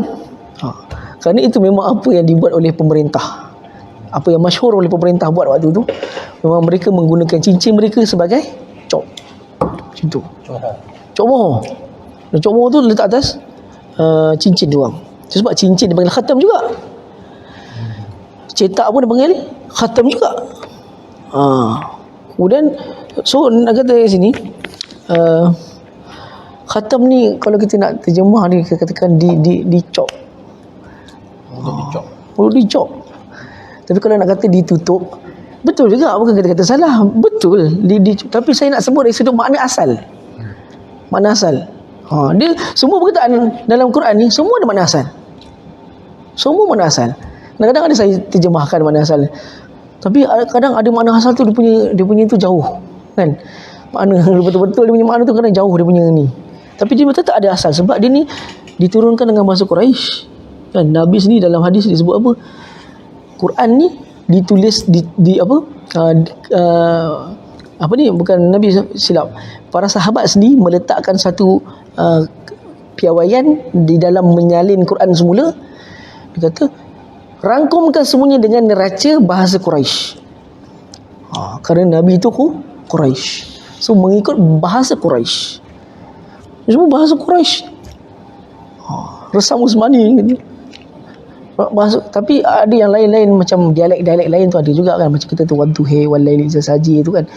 Itu semua adalah dialek. Jadi kalau kita kata, kalau yang kita ada banyak bacaan kan, ada jenis bacaan. Kalau kita di Malaysia kita panggil bacaan kita Hafs an Asim daripada Imam Hafs. Ada bacaan Qalun. Ada macam-macam bacaan lah. Ada bacaan Hamzah, ada bacaan Kisai, macam-macam bacaan. Jadi kalau kau tengok sini, dia bahasa Quraisy. Dan semua ni ada asal ni, maksud dia. Asal di sudut apa? Di sisi Arab. Sebab kena terjemahkan dia apa yang Arab faham perkataan tu. Dan ilmu tu dipanggil sebagai ilmu al-istiqaq. Ilmu mencari asal satu perkataan, istiqaq. So, nak khatam tu dicop sebenarnya. Tu yang saya nak sebut ni, dicop. Al-yauma, pada hari itu nakhtimu ala afwahihim. Dan pengarang tafsir mengatakan bahawa sebab apa ditutup, katup mulut mereka yang dikatup? Kerana mereka sendiri pun mengingkari sifat musyrik diorang tu. Diorang sendiri tak ngaku diorang kafir besok di akhirat. Bayangkan kan, macam dalam surah Mulk apa, bila malaikat tanya alam ya'tikum nazir, dulu atau dulu ustaz ke, tok kiai ke, syekh ke, tak ada cerita apa-apa engkau ke pada hari ni tentang neraka dan juga syurga aku ni? Kata apa? Tak ada apa-apa pun orang turun kan. Dan dah depan neraka pun boleh bohong lagi. Cakap punya ahli neraka ni punya berani. Sampai kan dia kata apa? Summa lam takun fitnatukum illa an qalu wallah rabbana ma kunna musyrikin. Nampak dalam surah Al-An'am Allah dia sendiri kata apa? Dia kata wallah, demi Allah, rabbuna ma kunna musyrikin. Kami ni bukannya orang musyrik. Kita orang ni bukan orang musyrik pun. Dia ni orang yang patut ke neraka. Dia ni orang musyrik. Dia kata wallah ma kunna musyrikin. Ma kunna musyrikin. Demi Allah wahai Tuhan, kami ni bukan orang yang kafir pun. Quran banyak ayat ditunjukkan bahawa ahli neraka ni sebab apa dia orang bohong? Dia ingat dia boleh selamat. Dia nak bohong malaikat, dia nak bohong Allah. Dia ingat malaikat bodoh agaknya kan. So dia dalam beberapa tafsir dia sebut itu. Kerana sebab mereka bohong, kerana mereka menyangkakan mereka boleh terselamat. Selalu orang bohong kan nak selamatkan diri. Kan? Mereka sangkaan dia orang sangat buruk. Sebab dia orang sendiri tahu malaikat punya besar, dia punya jisim ni kan, dia punya besar. Dan dalam hadis Bukhari sebut dia ada sayap apa semua kan. Dan apa, terlalu sukakan menyeksa ahli neraka ni. Bagi dia itu pekerjaan yang paling best sekali pernah dilakukan. Itu benda paling honor sekali untuk dibuat. Kan? Dalam surah tu, alaiha malaikatun ghilazun syidat, Allah kata dalam Quran. Jadi disebabkan mereka ditutup apa semua, sebab kalau tak tutup banyak benda bohong dia keluar lagi. Kan? So nak selesaikan masalah, Allah buat apa? Nakhtimu ala afwahihim wa tukallimuna aydihim. Tangan dia orang yang bercakap. Sebab kalau mulut dia cakap bohong yang kecil. Dah depan neraka pun nak bohong lagi. Jadi Allah tutup terus, sekarang kita jadikan tangan-tangan kau maka bercakap. Jadi dia kata, kalau kita tengok ayat tentang neraka ni kan, Allah suruh terjun dalam neraka kan, terhadap benda yang kau bohongkan dulu. Ayat ni datang selepas apa? Ayat sebelum cerita pasal apa? Sebelum tu, selepas syurga. Itu dia. Larangan mengikut jejak langkah syaitan kerana itu adalah sembahan, menyembah mereka. Bila kita menuruti turut langkah dia, so di antara penyebab engkau akan tercampak dalam kau menuruti jejak langkah dia dan kau tak cuba lawan nafsu kau. Kemudian baru dia cerita pasal apa? Keadaan dalam neraka. Dan kalau kita perasan, nanti kita akan tengok ayat-ayat selepas tu pula, Allah mula bercerita semua bentuk dosa berpunca daripada panca indera yang diberikan kepada kita. Sebab lepas dia cerita pasal tu, dia kata apa? Pada hari itu kami chop mulut mereka semua. Sebab apa? Mulut dia ni penuh dengan bohong. So chop, biar anggota badan mereka tu yang bercakap. Aidihim, tangan mereka,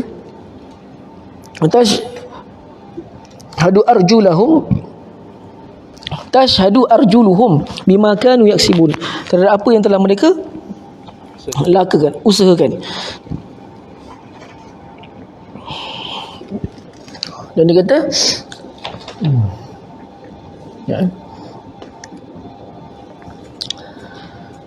dan dia kata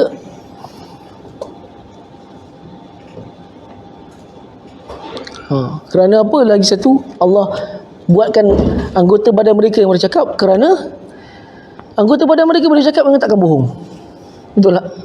Anggota badan dia bila dia bercakap, mereka takkan bohong. Sebab tu Allah guna perkataan tu. Wa tashhadu arjuluhum, kaki mereka menjadi saksi terhadap apa telah mereka lakukan. Bermakna apa? Kita ni boleh masuk ke dalam neraka dengan dosa yang kita lakukan kerana dosa yang berpunca daripada akibat tidak menjaga panca indera kita. Nampak tak? Akibat tidak menjaga panca indera kita, dia bagi kita apa? Mata untuk kita melihat. Dia bagi kita kaki untuk kita berjalan. Macam hadis yang selalu saya bacakan dulu, selalu sangat hadis yang saya bacakan. Kaki kita takkan masuk kan dalam syurga selagi tak ditanya. Antara benda yang ditanya apa? An jasadihi fi ma'ablah, tentang tubuh badan dia, ke mana dia telah pergi. Bermakna tubuh badan kita boleh adalah menjadi punca kepada buat dosa. Nabi SAW pernah sebut apa? Man admana lima baina lihyaihi admin lahu al-jannah. Sesiapa yang dapat beri jaminan kepada aku, dia boleh jaga di antara bainal lahyaihi, iaitu lidah dia, di antara dua janggut dia, lidah dia. Lidah macam indera tak? Menjaga lidah dia, aku akan jamin dia syurga. Siapa yang dapat menjaga lidah dia. Lidah boleh menjadi penyebab tak kita kena neraka? Boleh. Seolah nak sebut apa? Engkau masuk neraka sebab engkau tak jaga panca indera engkau. Itulah sifat orang tak bersyukur. Kerana Allah dah beri nikmat, sifat orang bersyukur adalah menggunakan nikmat tu dengan jalan yang diridai oleh Allah. Bukannya alhamdulillah syukur, itu tak syukur lagi. Syukur ni sebut alhamdulillah bersama menggunakan nikmat Allah beri tu kepada jalan yang diridai Allah. Itulah sifat orang yang bersyukur. Allah beri kita lidah, panca indera lidah untuk apa? Zikir, baca ayat Allah, memberikan nasihat-nasihat yang baik, kan?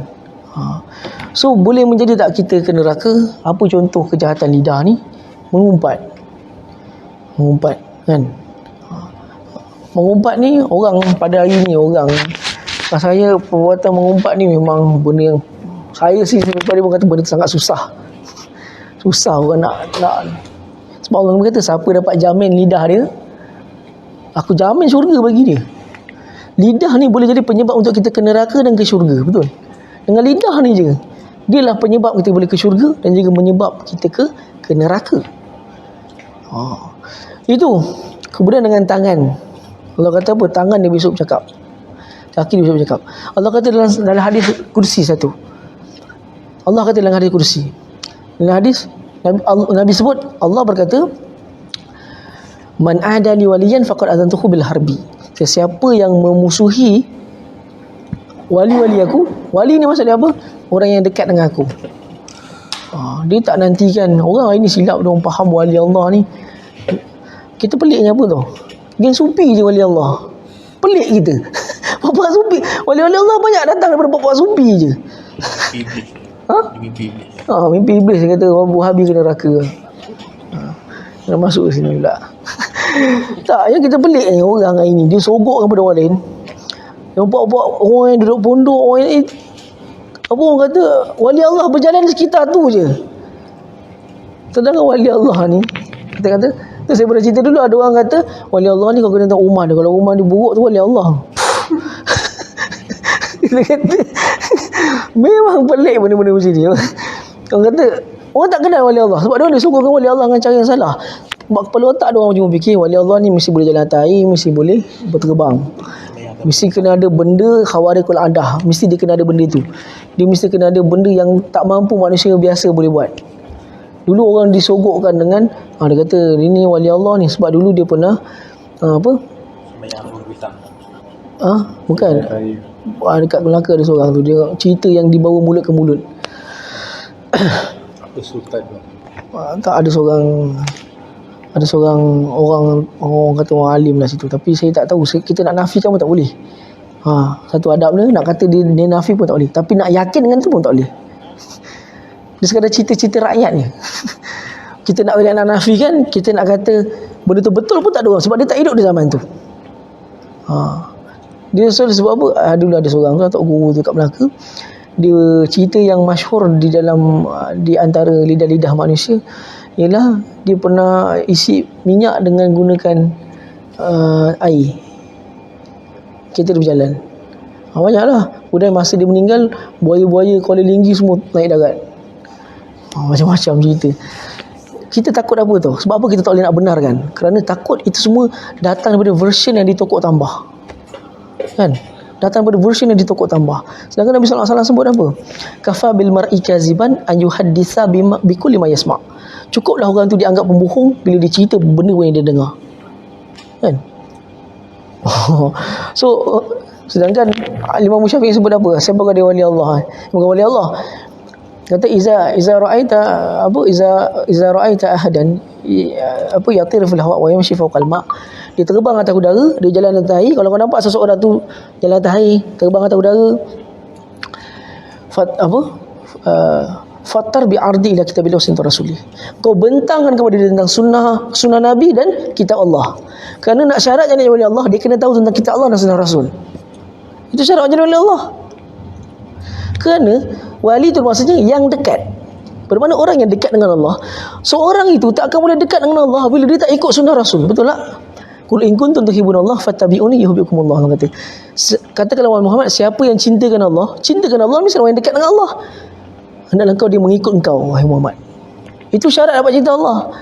Kalau dia pembuat ahli bid'ah, dia ajak orang pergi minta hajat kat kuburan, dia ajak kita pergi gendang-gendang dan juga disuruh kita macam-macam orang sufi buat ini, dia minta di kuburan apa semua, menyalahi sunnah Rasul. Takkan kita nak kata dia wali Allah? Tak cukup syarat jadi wali Allah. Walaupun dia kata dia pernah terbang, dia pernah, tak cukup. Kalau itu saya boleh sebut Syekh Albani wali Allah sebab dia punya kitab-kitab dia sampai sekarang orang baca. Imam Nawawi wali Allah sebab kitab dia sampai sekarang orang baca. Kan? Albani wali Allah, contoh saya kata Syekh Albani wali Allah sebab masa dia berkat. Masa dia banyak dihabiskan dengan mentelaah hadis sunnah Rasul, hadis Nabi. Masa berkat tu tak dianggap sebagai benda yang ramai orang masa dia tak berkat. Benda tu tak pelik ke masa berkat ni? Kan? Kitab dah sekarang orang semua baca. Jadi rujukan lagi. So wali Allah tu kata. Macam mana wali Allah? Ni yang sebut wali Allah. Hadis ni. Man ada li waliyan faqad azantu bil harbi. Siapa yang memusuhi wali aku isytiharkan perang dengan dia. Allah kata aku isytihar perang dengan dia. Sampai dia kata apa? Fa iza ahbabtuhu. Di antara cara nak jadi wali Allah apa? Wala yatakarrabu ilayya abdu bi syai'in illa mimma aftaratu alaihi. Syarat nak jadi wali Allah apa? Benda yang paling aku suka sekali adalah kau melakukan segala farduan yang aku telah fardukan. Kalau sampai kata solat tak wajib, maka takkan nak sebut dia wali Allah. Syarat jadi wali Allah beres dari sudut daripada amalan-amalan fardu. Amalan fardu tu beres. Kita boleh jadi wali Allah kalau kita jenis orang yang menjaga segala kefarduan yang Allah fardukan kepada kita. Kita wali Allah. Bermakna neraca wali Allah ialah orang yang menjaga kefarduan tu dahulu. Kebanyakan orang duk banggakan kata dia ni wali Allah sebab dia pernah solat malam selama 40 tahun dengan wuduk isyak. Orang gelak lah. Sembayang selama 40 tahun dengan wuduk isyak. Sembayang sunat tu sampai kiamat pun tak boleh setanding pun dengan sembayang fardu kita. Sedangkan Nabi bila bersedih, Allah suruh dia buat apa? Fasbir ala ma yaqulun wasabbih bihamdika rabbika qabla tulu'i syamsi wa qabla ghurubiha. Bersabarlah terhadap apa orang kafir Quraisy sebut dengan engkau wahai Muhammad. Solatlah engkau isyak dan solat subuh. Allah suruh solat isyak, solat subuh. Solat isyak, solat asar. Solat asar dan juga solat subuh.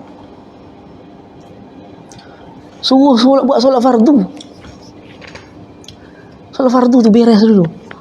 Itu cerita keluar ada orang kena rasuk. Dia call ustaz, akak ni nak kena rasuk ustaz. Datang kata sudah. Kata tunggu jap, aku mandi jap aku datang. Datang tengok semua dah kat luar. Tak berani masuk masing-masing. Sebab budak tu dah pergi keluar melolong kat tengah jalan apa semua. Dia orang tangkap, dia dah ikat dia dengan tali. Ikat budak tu dengan tali apa semua. Ikat dengan tali, semua dah kat luar. Tak berani masuk. Diorang semua tunggu saya datang. Tak berani. Masing-masing tak berani masuk. Diorang tutup pintu apa tingkap semua dah tutup. Saya masuk tengok semua macam muka macam takut kan. Lepas tu masuk, kata mana orang ni? Masuk bilik tu. Tengok budak tu dah macam blur tau. Dia macam dipandang kiri kanan, dia macam blur, lost. Kita tahulah orang tu lost sebab dia macam tak lost ke kalau nampak dia pandang macam ni?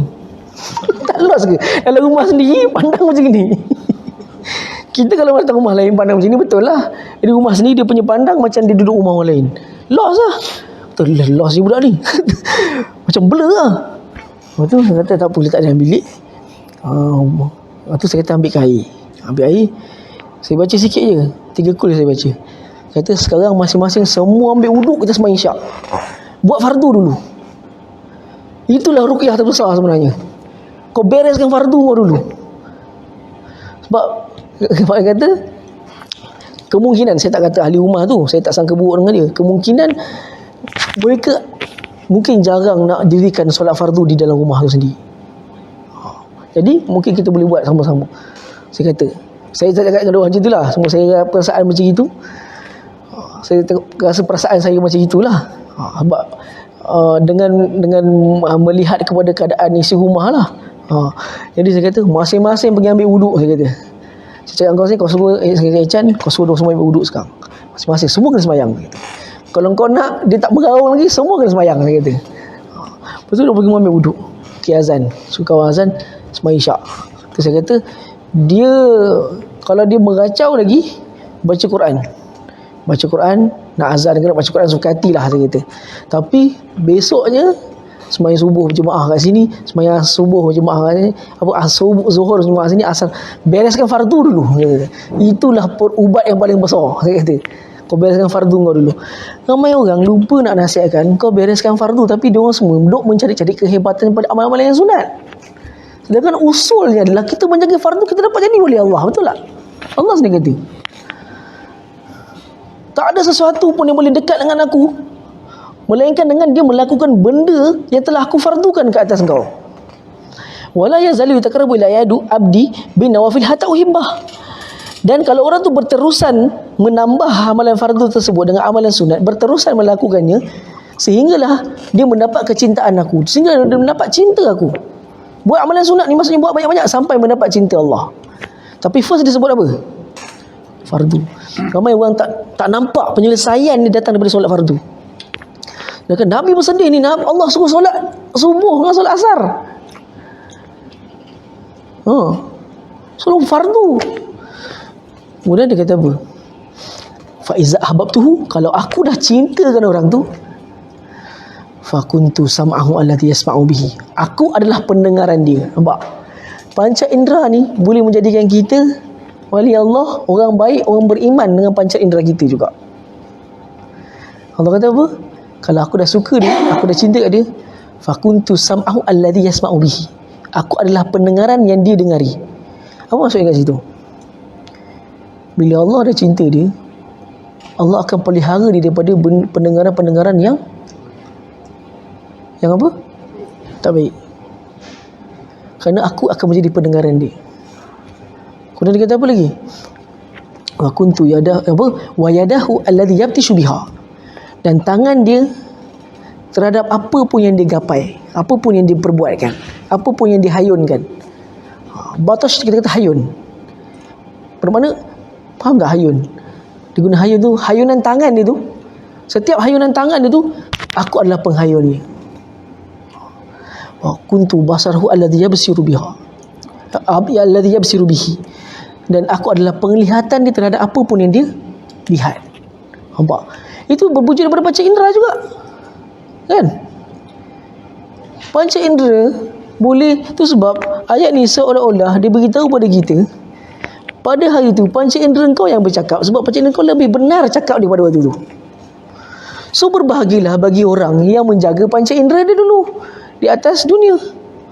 Dia menjaga pendengaran dia, dia menjaga penglihatan dia, dia menjaga kehormatan dia, dia menjaga apa? Cakap senanglah berdegar kan. Cakapnya penglihat, saya pun segan nak cakap benda ni. Orang kata kan, kita nak cakap benda ni kita pun segan, kerana kita takut benda jadi hujah balik ke atas saya kan. Saya cuma boleh cakap, saya cakap ni pun semuanya supaya kena atas batang hidung saya sendirilah kan. Supaya kalau saya terbuat, saya akan bercakap dalam hati saya, wah aku berdegar cakap kat rumah Abang Razif, tapi aku buat benda ni. Contoh, aku berdegar cakap kat ceramah padahal aku buat. Bukan kau je betul, aku sini nak kata betul.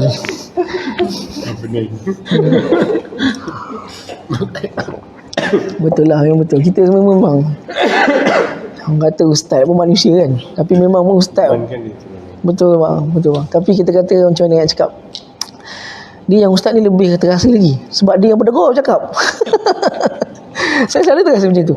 Sebab kan selalu saya sebut kan, antara amalan yang dapat menyelamatkan kita daripada api neraka adalah kita mendengari nasihat dan meminta nasihat. Tapi kita lupa satu lagi bahagian sebenarnya. Saya pun tak cerita bahagian yang satu lagi, iaitu bahaya juga kepada orang yang pemberi nasihat tapi dia tak ikut apa yang dinasihatkan. Allah kata dalam Quran apa? Kabura maqtan indallahi an taqulu ma la taf'alun. Sangat besar dosa yang di sisi Allah bila kau bercakap benda yang kau tak buat. Kemudian Nabi sebut dalam sebuah hadis, yuja'ibur rajulu yaumal qiyamah, hari kiamat besok ada seorang lelaki ni didatangkan kepada Allah kan, dia didatangkan di hari kiamat besok, didatangkan fatan daliku aktabu batnihi, perut dia terburai, perut dia terburai tau. Kemudian perut dia terburai, kemudian wayaduru kama yaduru al-himar birrahah, dah lah perut terburai, sambil terburai tu dia jalan berkeliling macam orang gila berjalan, seperti mana seekor keldai tahu tak, orang dulu kalau dia nak pengisar gandum dia orang pakai keldai. Dia pakai satu jenis batu giling yang digerakkan oleh keldai untuk menghancurkan tu, menjadikan dia tepung. Dia panggil tempat tu, dia panggil sebagai tahan. Arab panggil tahan. Jadi tahan tu dia selalu, zaman sekarang baru tahan tu Arab dah pakai tangan. Kalau zaman dulu untuk skala besar, dia orang pakai tahan tu, dia pakai keldai. Jadi dia akan mengeliling seperti keldai yang mengelilingi tahan tu. Kemudian kata wa yatufu bihi ahlun nar, semua penduduk neraka ni semua datang kat dia bertanya, masya'nuk, engkau ni apa pasal? Pelik pada orang lain masing-masing nak relax. Masing-masing orang lain menjerit juga, tapi yang kau ni pelik. Pusing dah apa pasal? Kemudian dia kata apa? Kuntu nahaitukum syai'an wa ati. Wa kuntu amirukum bi syai' wa la ati. Kerana aku ni dulu atas dunia, aku ni orang yang paling berdegar cakap suruh kau buat baik, buat benda ni, buat benda sunat, buat benda wajib, buat benda ni. Tapi aku sendiri tak buat. Dan aku ni juga dulu yang berdengar dulu cakap apa, hentak-hentak tongkat kutubah kan, tongkat katib tu hentak-hentak cakap benda dengos kan, kemain lagi kan, larang orang buat jahat. Tapi aku sendiri buat dulu. Baca hadis tu memang pok rasa atas kepala. Ya Allah, inilah ustaz. Ustaz dulu kena. Setiap orang ustaz pendakwah dia bakal tanggung besok benda tu. Benda yang dia cakap berdegar-degar dulu menjadi hujah balik atas diri dia. Itu bagi orang yang menasihat. Menasihat pandai, tapi dia sendiri tak buat. So dia balance. Penasihat kena, yang tak dengar nasihat yang diberikan nasihat pun kena. Dua-dua. Yang menasihat pun kena. Jangan ingat kau macam bagus kan, kau kata kau neraka, kau tak dengar nasihat aku. Tapi yang dengar nasihat kata kau pun neraka kalau kau tak buat. Masing-masing neraka. So balance. Tak perlu nak dada apa kan. Balance. Hadis ni orang kata kalau masa saya baca hadis ni waktu zaman belajar dulu. Masa tu tok guru saya baca hadis ni, rasa macam balik tak tenang tu. Balik tu selalu saya kalau balik daripada kelas saya pergi makan kek dengan air oren. Makan kek dengan jus oren selalu. Sampai kan kawan Arab kata, Daud lepas kelas mesti ada kat sini. Dia kata mesti kau ada kat kek ni. Hari tu nak pergi kedai kek pun tak terasa. Rasa macam ni buruk je. Kalau selalu saya macam tu lah. Orang kata takut. Saya baca hadis tu sendiri takut. Orang yang bercakap tu dulu tu sebenarnya bercakap dulu, pandai nasihat. Tapi rupanya tengok sini hari kiamat besok, Ustaz Daud ni pula kat sana ni. Aku salah ke dia yang salah ni? Takut jadi macam tu. Hujah kata saya balik kan. Dia kata padahal lah dulu dia berdegar kat rumah aku bercakap kan. Cakap kan, hari ni aku kat sini dia lah kat sana kata. Jangan. Auzubillah lah orang kata kan. Cuma benda tu orang kata motivasi lah kan, peringatan lah tadi sendiri. Tapi saya tak kata tu ustaz. Adakah hadis untuk ustaz? Semua orang yang menasihati, betul. Nasihat ni memang, tapi nasihat tu sebenarnya bukan dia nak tujukan pada orang tu. Kena dah atas diri sendiri dulu nasihat tu. Hakim dia Mu'tazilah di antara dua, syurga dan neraka. Tak, orang kata semua dah kumpul lah ni. Abang Razif ada. Hakim mana? Sudah. Rupanya Hakim nombor 7. Atas sekali.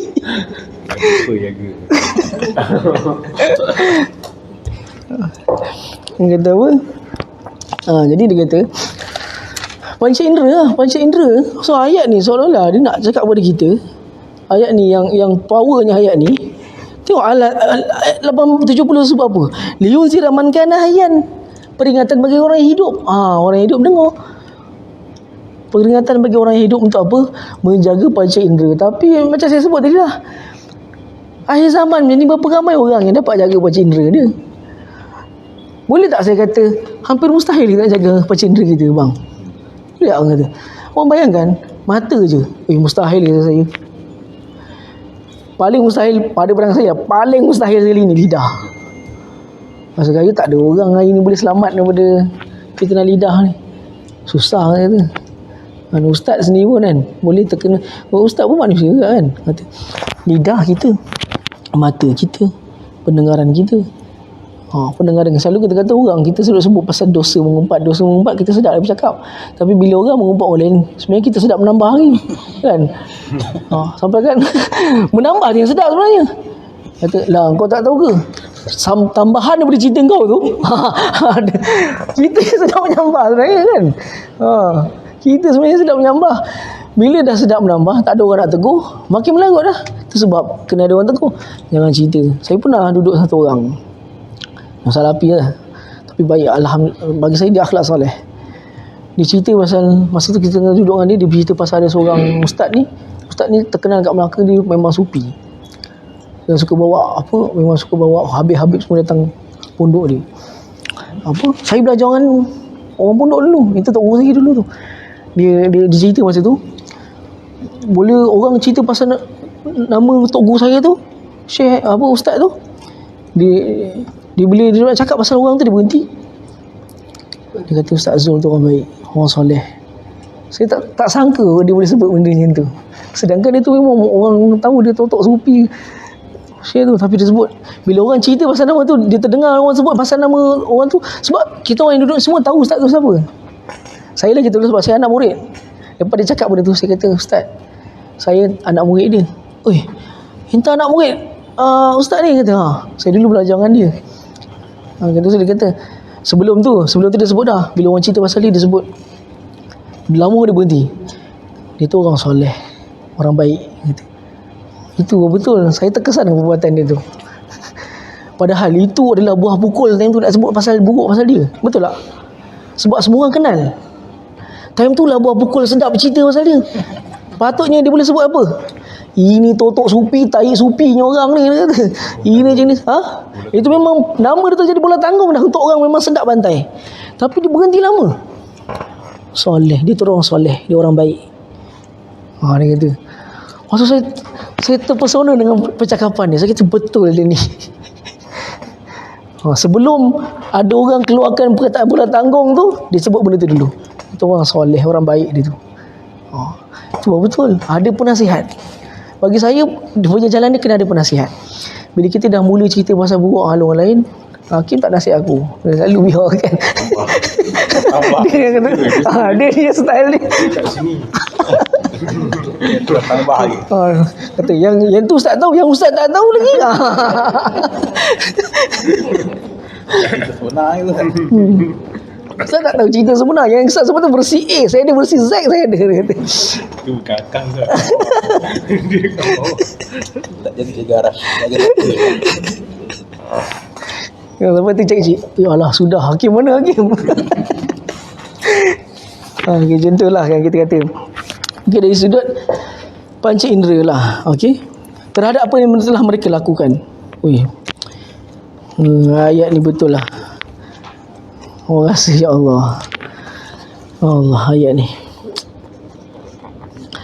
Walau nasya', kalau kami nak, sebenarnya Allah katakan, walau nasya' la tamasna ala ayunihim. Kalau dekat tafsir saya, dia kata kami padam. Dekat sana dia tulis apa? Ubah. Kami padam mata mereka. Pastilah kami hapuskan. Nampak ada. Kami hapuskan mata mereka. Bermakna butakanlah. Ke ada yang terjemah buta? Tak ada. Aku hapuskan penglihatan mereka. Hapuskan penglihatan mereka. So betul lah.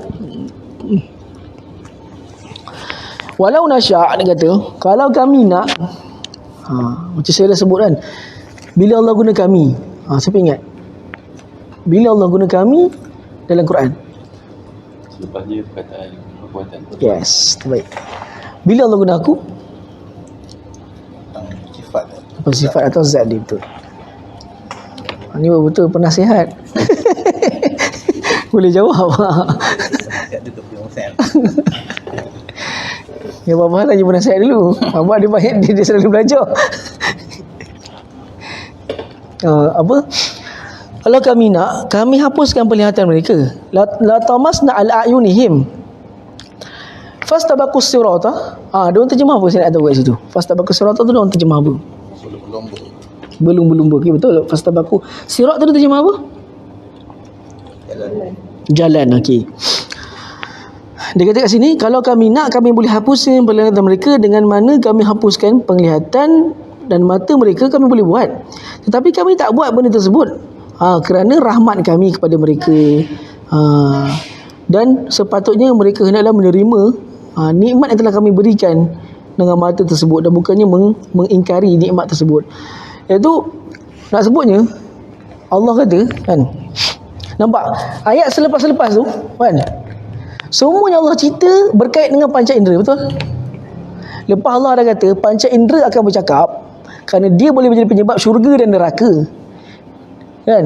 Dia akan jadi penyebab syurga dan neraka kita. Kemudian apa? Allah kata panca indera lagi.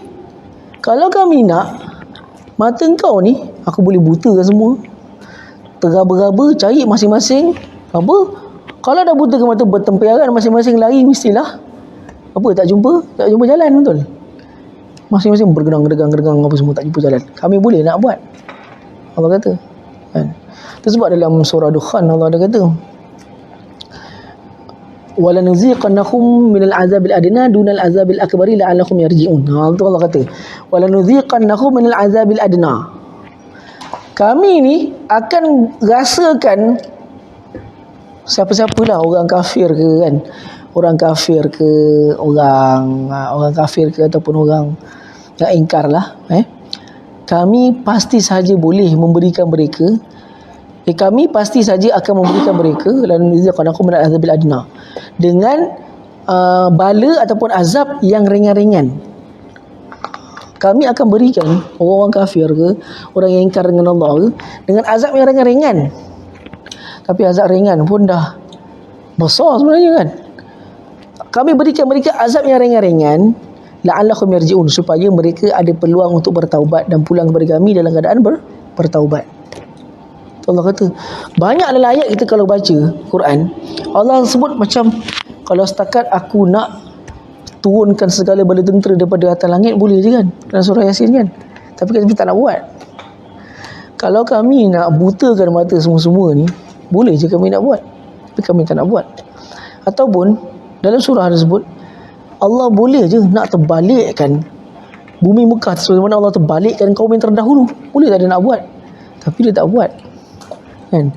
Boleh je aku nak bagi bala yang besar-besar lagi daripada bala-bala yang menimpa kaum terdahulu, tapi aku tak nak buat. Itu semua dengan kehendak, iradah dan juga ilmu Allah. Dia berjalan di atas dua tu, kehendak dia dan juga ilmu dia. Macam ayat ni, boleh je Allah nak hapuskan penglihatan kita besok di akhirat kan. Dia nak hapuskan penglihatan semua orang, boleh je. Yang mana mereka tergaba-gaba cari tak dapat jumpa jalan. Walau nasya'u, kalau kami nak juga, ini semua menunjukkan masyiah dia, kehendak dia. Lamasakhnahum ala makanatihim. Nampak? Kami boleh, diorang terjemah apa masakhnahum, nak tahu tak perkataan tu dia guna apa? Ada tak dia kata dia gunakan perkataan tukarkan? Ubah. Lagi? Abang apa? Sungguh kami ubah. Okey. Saya punya terjemahan pula. Hal ini terjemahan saya sendirilah. Berdasarkan ayat, berdasarkan perkataan tu sendiri. Masah. Masah ni ialah kita kata sumpah. Sumpah apa? Bukan. Aku sumpah kau jadi tanggang contoh. Sumpah ni kan orang Melayu selalu guna kan. Sumpah ni maksudnya tukar kau kepada benda lain lah. Kalau zaman dulu aku tu sumpah kau jadi batu. Misalkan aku sumpah kau jadi peti ais ke, kau jadi wifi kan. Aku sumpah kau, maksud tukarkan sumpah kau. Bermakna Allah sebut sini, kalau kami nak, aku boleh je sumpah kau dengan jadi binatang-binatang kan. Famastata'u ala makanatihim. Diorang terjemah apa ala makanatihim? Tempat mereka berada. Okey. Atas tempat mereka berada. Boleh, tapi dia tak deep lagi. So, kalau saya punya version, dalam masa sekelip mata yang tengah kau duduk ni, dalam keadaan tengah cakap-cakap ni, boom, terus jadi benda lain. Bagaimana Allah boleh buat segera, sekelip mata dia boleh buat. Itu maksud makanatihim. Ala makanatihim, walaupun mereka berada di tempat mereka. Kalau kita kata mereka berada di tempat mereka, apa yang kita boleh faham? Kita boleh sebut je ni, walau di mana pun mereka berada pun boleh juga. Tapi kalau kita baca dalam ni, itu orang Arab selalu guna perkataan tu, nak menunjukkan benda tu sekelip mata. kata aku boleh buat dia, masa dia tengah duduk tu lah aku boleh buat. Berapa mana benda tu sekelip mata. Alam akan hati ni masa mereka sedang berada di tempat duduk mereka kan. Arab dia selalu guna macam tu, nak menunjukkan dia sekelip mata, tengah duduk tu lah aku boleh buat. Macam tu. Faham tak? Kalau tengah duduk sambil-sambil duduk ni dah kena sumpah, sekelip mata lah. Boleh tak awak buat? Boleh. Kerana sumpah kepada binatang ni adalah satu bentuk penghinaan kepada orang tu. Betul? Seperti mana Allah menyumpah siapa? Kita panggil siapa? Ahli, orang kata golongan hari Sabtu. Siapakah dia? Itu black metal. Siapakah dia golongan hari Sabtu? Orang Yahudi Bani Israel, yang mana mereka membuat kerja pada hari Sabtu. Mana kau Sabtu? Kerana hari kemuliaan bagi orang Yahudi hari Sabtu kan, yang dipanggil sebagai Sabat.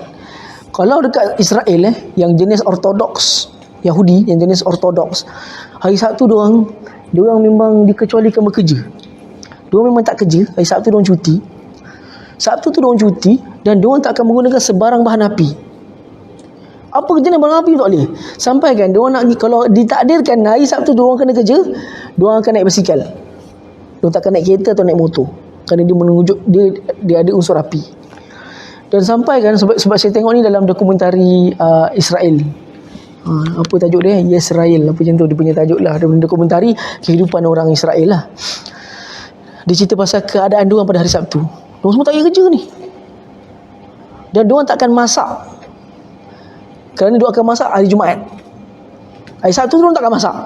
Dia masak hari Jumaat, dia akan masak satu roti tu. Roti tu dipanggil sebagai syalah. Roti syalah tu dimakan pada hari Sabtu saja.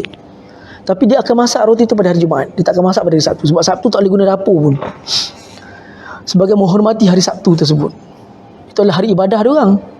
Dan hari Sabtu mereka ke sinagog lah. Bahasa Inggeris panggil sinagog kan. Sinagog ni lah kuil bagi orang Yahudi. Dalam bahasa Arab dia panggil haikal. Haikal ni adalah sinagog Yahudi lah. Kalau orang putih, kalau Kristian dia panggil church kan. Kalau ni dia panggil sinagog. Jadi diorang Sabtu diorang pergi sinagog, dan diorang akan nyanyi lah. Nyanyi lagu-lagu Yema Israel, semua diorang nyanyi lagu Yema Israel, apa semua tu diorang nyanyi lagu-lagu diorang, hari-hari diorang muliakan hari tu kan. Tapi hari tu terdapat dalam Torah diorang sendiri disebut tentang golongan hari Sabtu ni, terdapat dalam Torah diorang. Tak boleh mencemari hari Sabtu tu dengan benda-benda ni. Tak boleh buat apa-apa pekerjaan, dan tak boleh menggunakan sumber-sumber api. So kerana golongan hari Sabtu tu disumpah menjadi, dalam surah Baqarah sebut diorang sumpah jadi apa? Beruk kan, monyet. Diorang jadi beruk pada hari Sabtu. Kerana diorangnya bijaknya apa? Dia tahan pukat hari Jumaat, hari Sabtu dia ambil ikan. Itu pun kepala otak pandai juga tu. Dia kata kami tak kerja hari Sabtu. Padahal benda yang Nabi nak ialah kau pergi beribadat. Tapi dia punya alasan, kita tahan pukat hari Jumaat, hari Sabtu je kita ambil. Hari Sabtu kita ambil je ikan. Bukannya kita tahan pukat hari Sabtu. Dia dengan ahli neraka sama je. Kan? Jadi kepala otak nak bohong je. Jadi itu adalah kata penghinaan. Masah ni adalah sumpahan. Itu sebab orang Syiah, diorang tak boleh makan arnab. Diorang tak boleh makan arnab. Sebab kan diorang kata arnab hasyarat, dia antara binatang-binatang kecil. Satu sebab besar di dalam riwayat kitab Syiah, mereka dilarang, mereka tak makan arnab, dan juga tak makan arnab lah. Kerana arnab di antara haiwan mamsuhat, haiwan yang terdapat dalam kitab diorang, riwayat diorang, di antara haiwan yang disumpah. Kerana bagi diorang, dalam riwayat diorang, arnab ni adalah sumpahan daripada seorang wanita yang telah curang kepada suami dia, dan dia disumpah menjadi arnab. Itu ada riwayat diorang. Dan Nabi Harun Anwar ada riwayat tu. Itu sebab diorang tak makan arnab, kerana dia binatang mamsuhat. Seperti mana binatang-binatang lain, seperti monyet. Monyet kan binatang yang disumpah daripada kaum hari Sabtu tu. Babi kan, itu memang babi itulah. Tapi binatang-binatang lain daripada babi dan juga monyet, kerana dia binatang mamsuhat. Nabi ni kesian kan. Hmm. Kita dulu sampai sekarang. Yang paling benci orang Melayu paling benci. Tak berhenti. Rasuah tak apa lagi, babing jangan, haram. Okay, so last dia kata famas tata'u mudiyan wala yarji'un. Famas tata'u mudiyan, don terjemah apa mudiyan? Mereka tak boleh kembali kepada bentuk asal mereka. Ada orang cakap itu. Orang cakap apa? Berjalan. Hah? Berjalan. Okay, madha tu betul berjalan. Selepas tu mereka tak mampu berjalan Mereka lalu. Tidak kembali. dan mereka tidak akan kembali. Okay, tak akan kembali tu maksudnya apa? Tak boleh kembali ke kejadian asal lah. Bermakna dua ayat ni Tak sanggup. tak sanggup. Betul juga, tak sanggup, betul. So dua ayat ni last. Dua ayat ni sebut apa? Kami kalau nak butakan mata masing-masing boleh. Kami kalau setakat nak apa sumpah masing-masing ni jadi binatang, masih dia orang tengah duduk tu aku boleh sumpah. Boleh je. Sumpah sampai tak boleh balik ke kejadian asal. Boleh kan? Nak tunjuknya Allah ni mampu je. Kalau kita kata orang tu perkasa, orang perkasa ni dia boleh buat benda yang lebih lagi dengan orang tu, tapi dia pilih untuk buat benda yang kecil dengan orang tu. Sebab dia tunjukkan keperkasaan dia, betul tak? Contoh orang yang kuat, dia bertemu dengan orang yang lemah. Adakah dia apa ni? Selalu saya tengok masa saya jadi apa jurulatih Tomoy dulu, saya tengok benda tu macam itulah. Bila orang tu dah kuat, kan? Bila dia lawan ni selalunya bila asalkan dia sama berat, dia boleh terus regu, boleh jadi lawan. Dia tak kira rekod kalah, rekod menang berapa. Kalau orang tu dah tengok profil orang tu, rekod kalah dia tak sama dengan dia punya rekod menang dia kan. Rekod menang kalah dia tak sama dengan lawan dia punya rekod menang kalah. Selalunya saya tengok petinju tu tak akan keluarkan 1% dia. Selalu saya tengok dia macam tu. Masa jadi ni dululah. Apa ni? Referee dulu, bukan referee atas, referee bawah, itu yang markah tu. dia selalunya bila dia dah tahu dah rekod orang tu siang-siang, selalunya dia main sikit, dia main sentuh-sentuh je. Apa, round pertama dia main sentuh-sentuh, round kedua dia main sentuh-sentuh, round ketiga dia sekadar nak bagi menang, nak bagi sekali satu, boom tu orang tu KO dia bagi. Dia akan memilih benda yang ringan je, betul tak? Sebab buat apa aku nak sia-siakan aku punya kekuatan aku pada orang yang lemah? Itu menunjukkan keperkasaan. Begitu juga Allah sebut, dia nak menunjukkan keperkasaan dia. Dia kata aku boleh nak buat yang besar-besar, tapi aku bagi kau yang sikit-sikit. Sebab besok tu semua dia tangguh waktu bila? Hari pembalasan besok. Okay, setakat tu kita boleh kongsikan bersama. Ada lanjutan bang? Abang ada nak lanjutan apa-apa? Tak ada. Tak ada abang.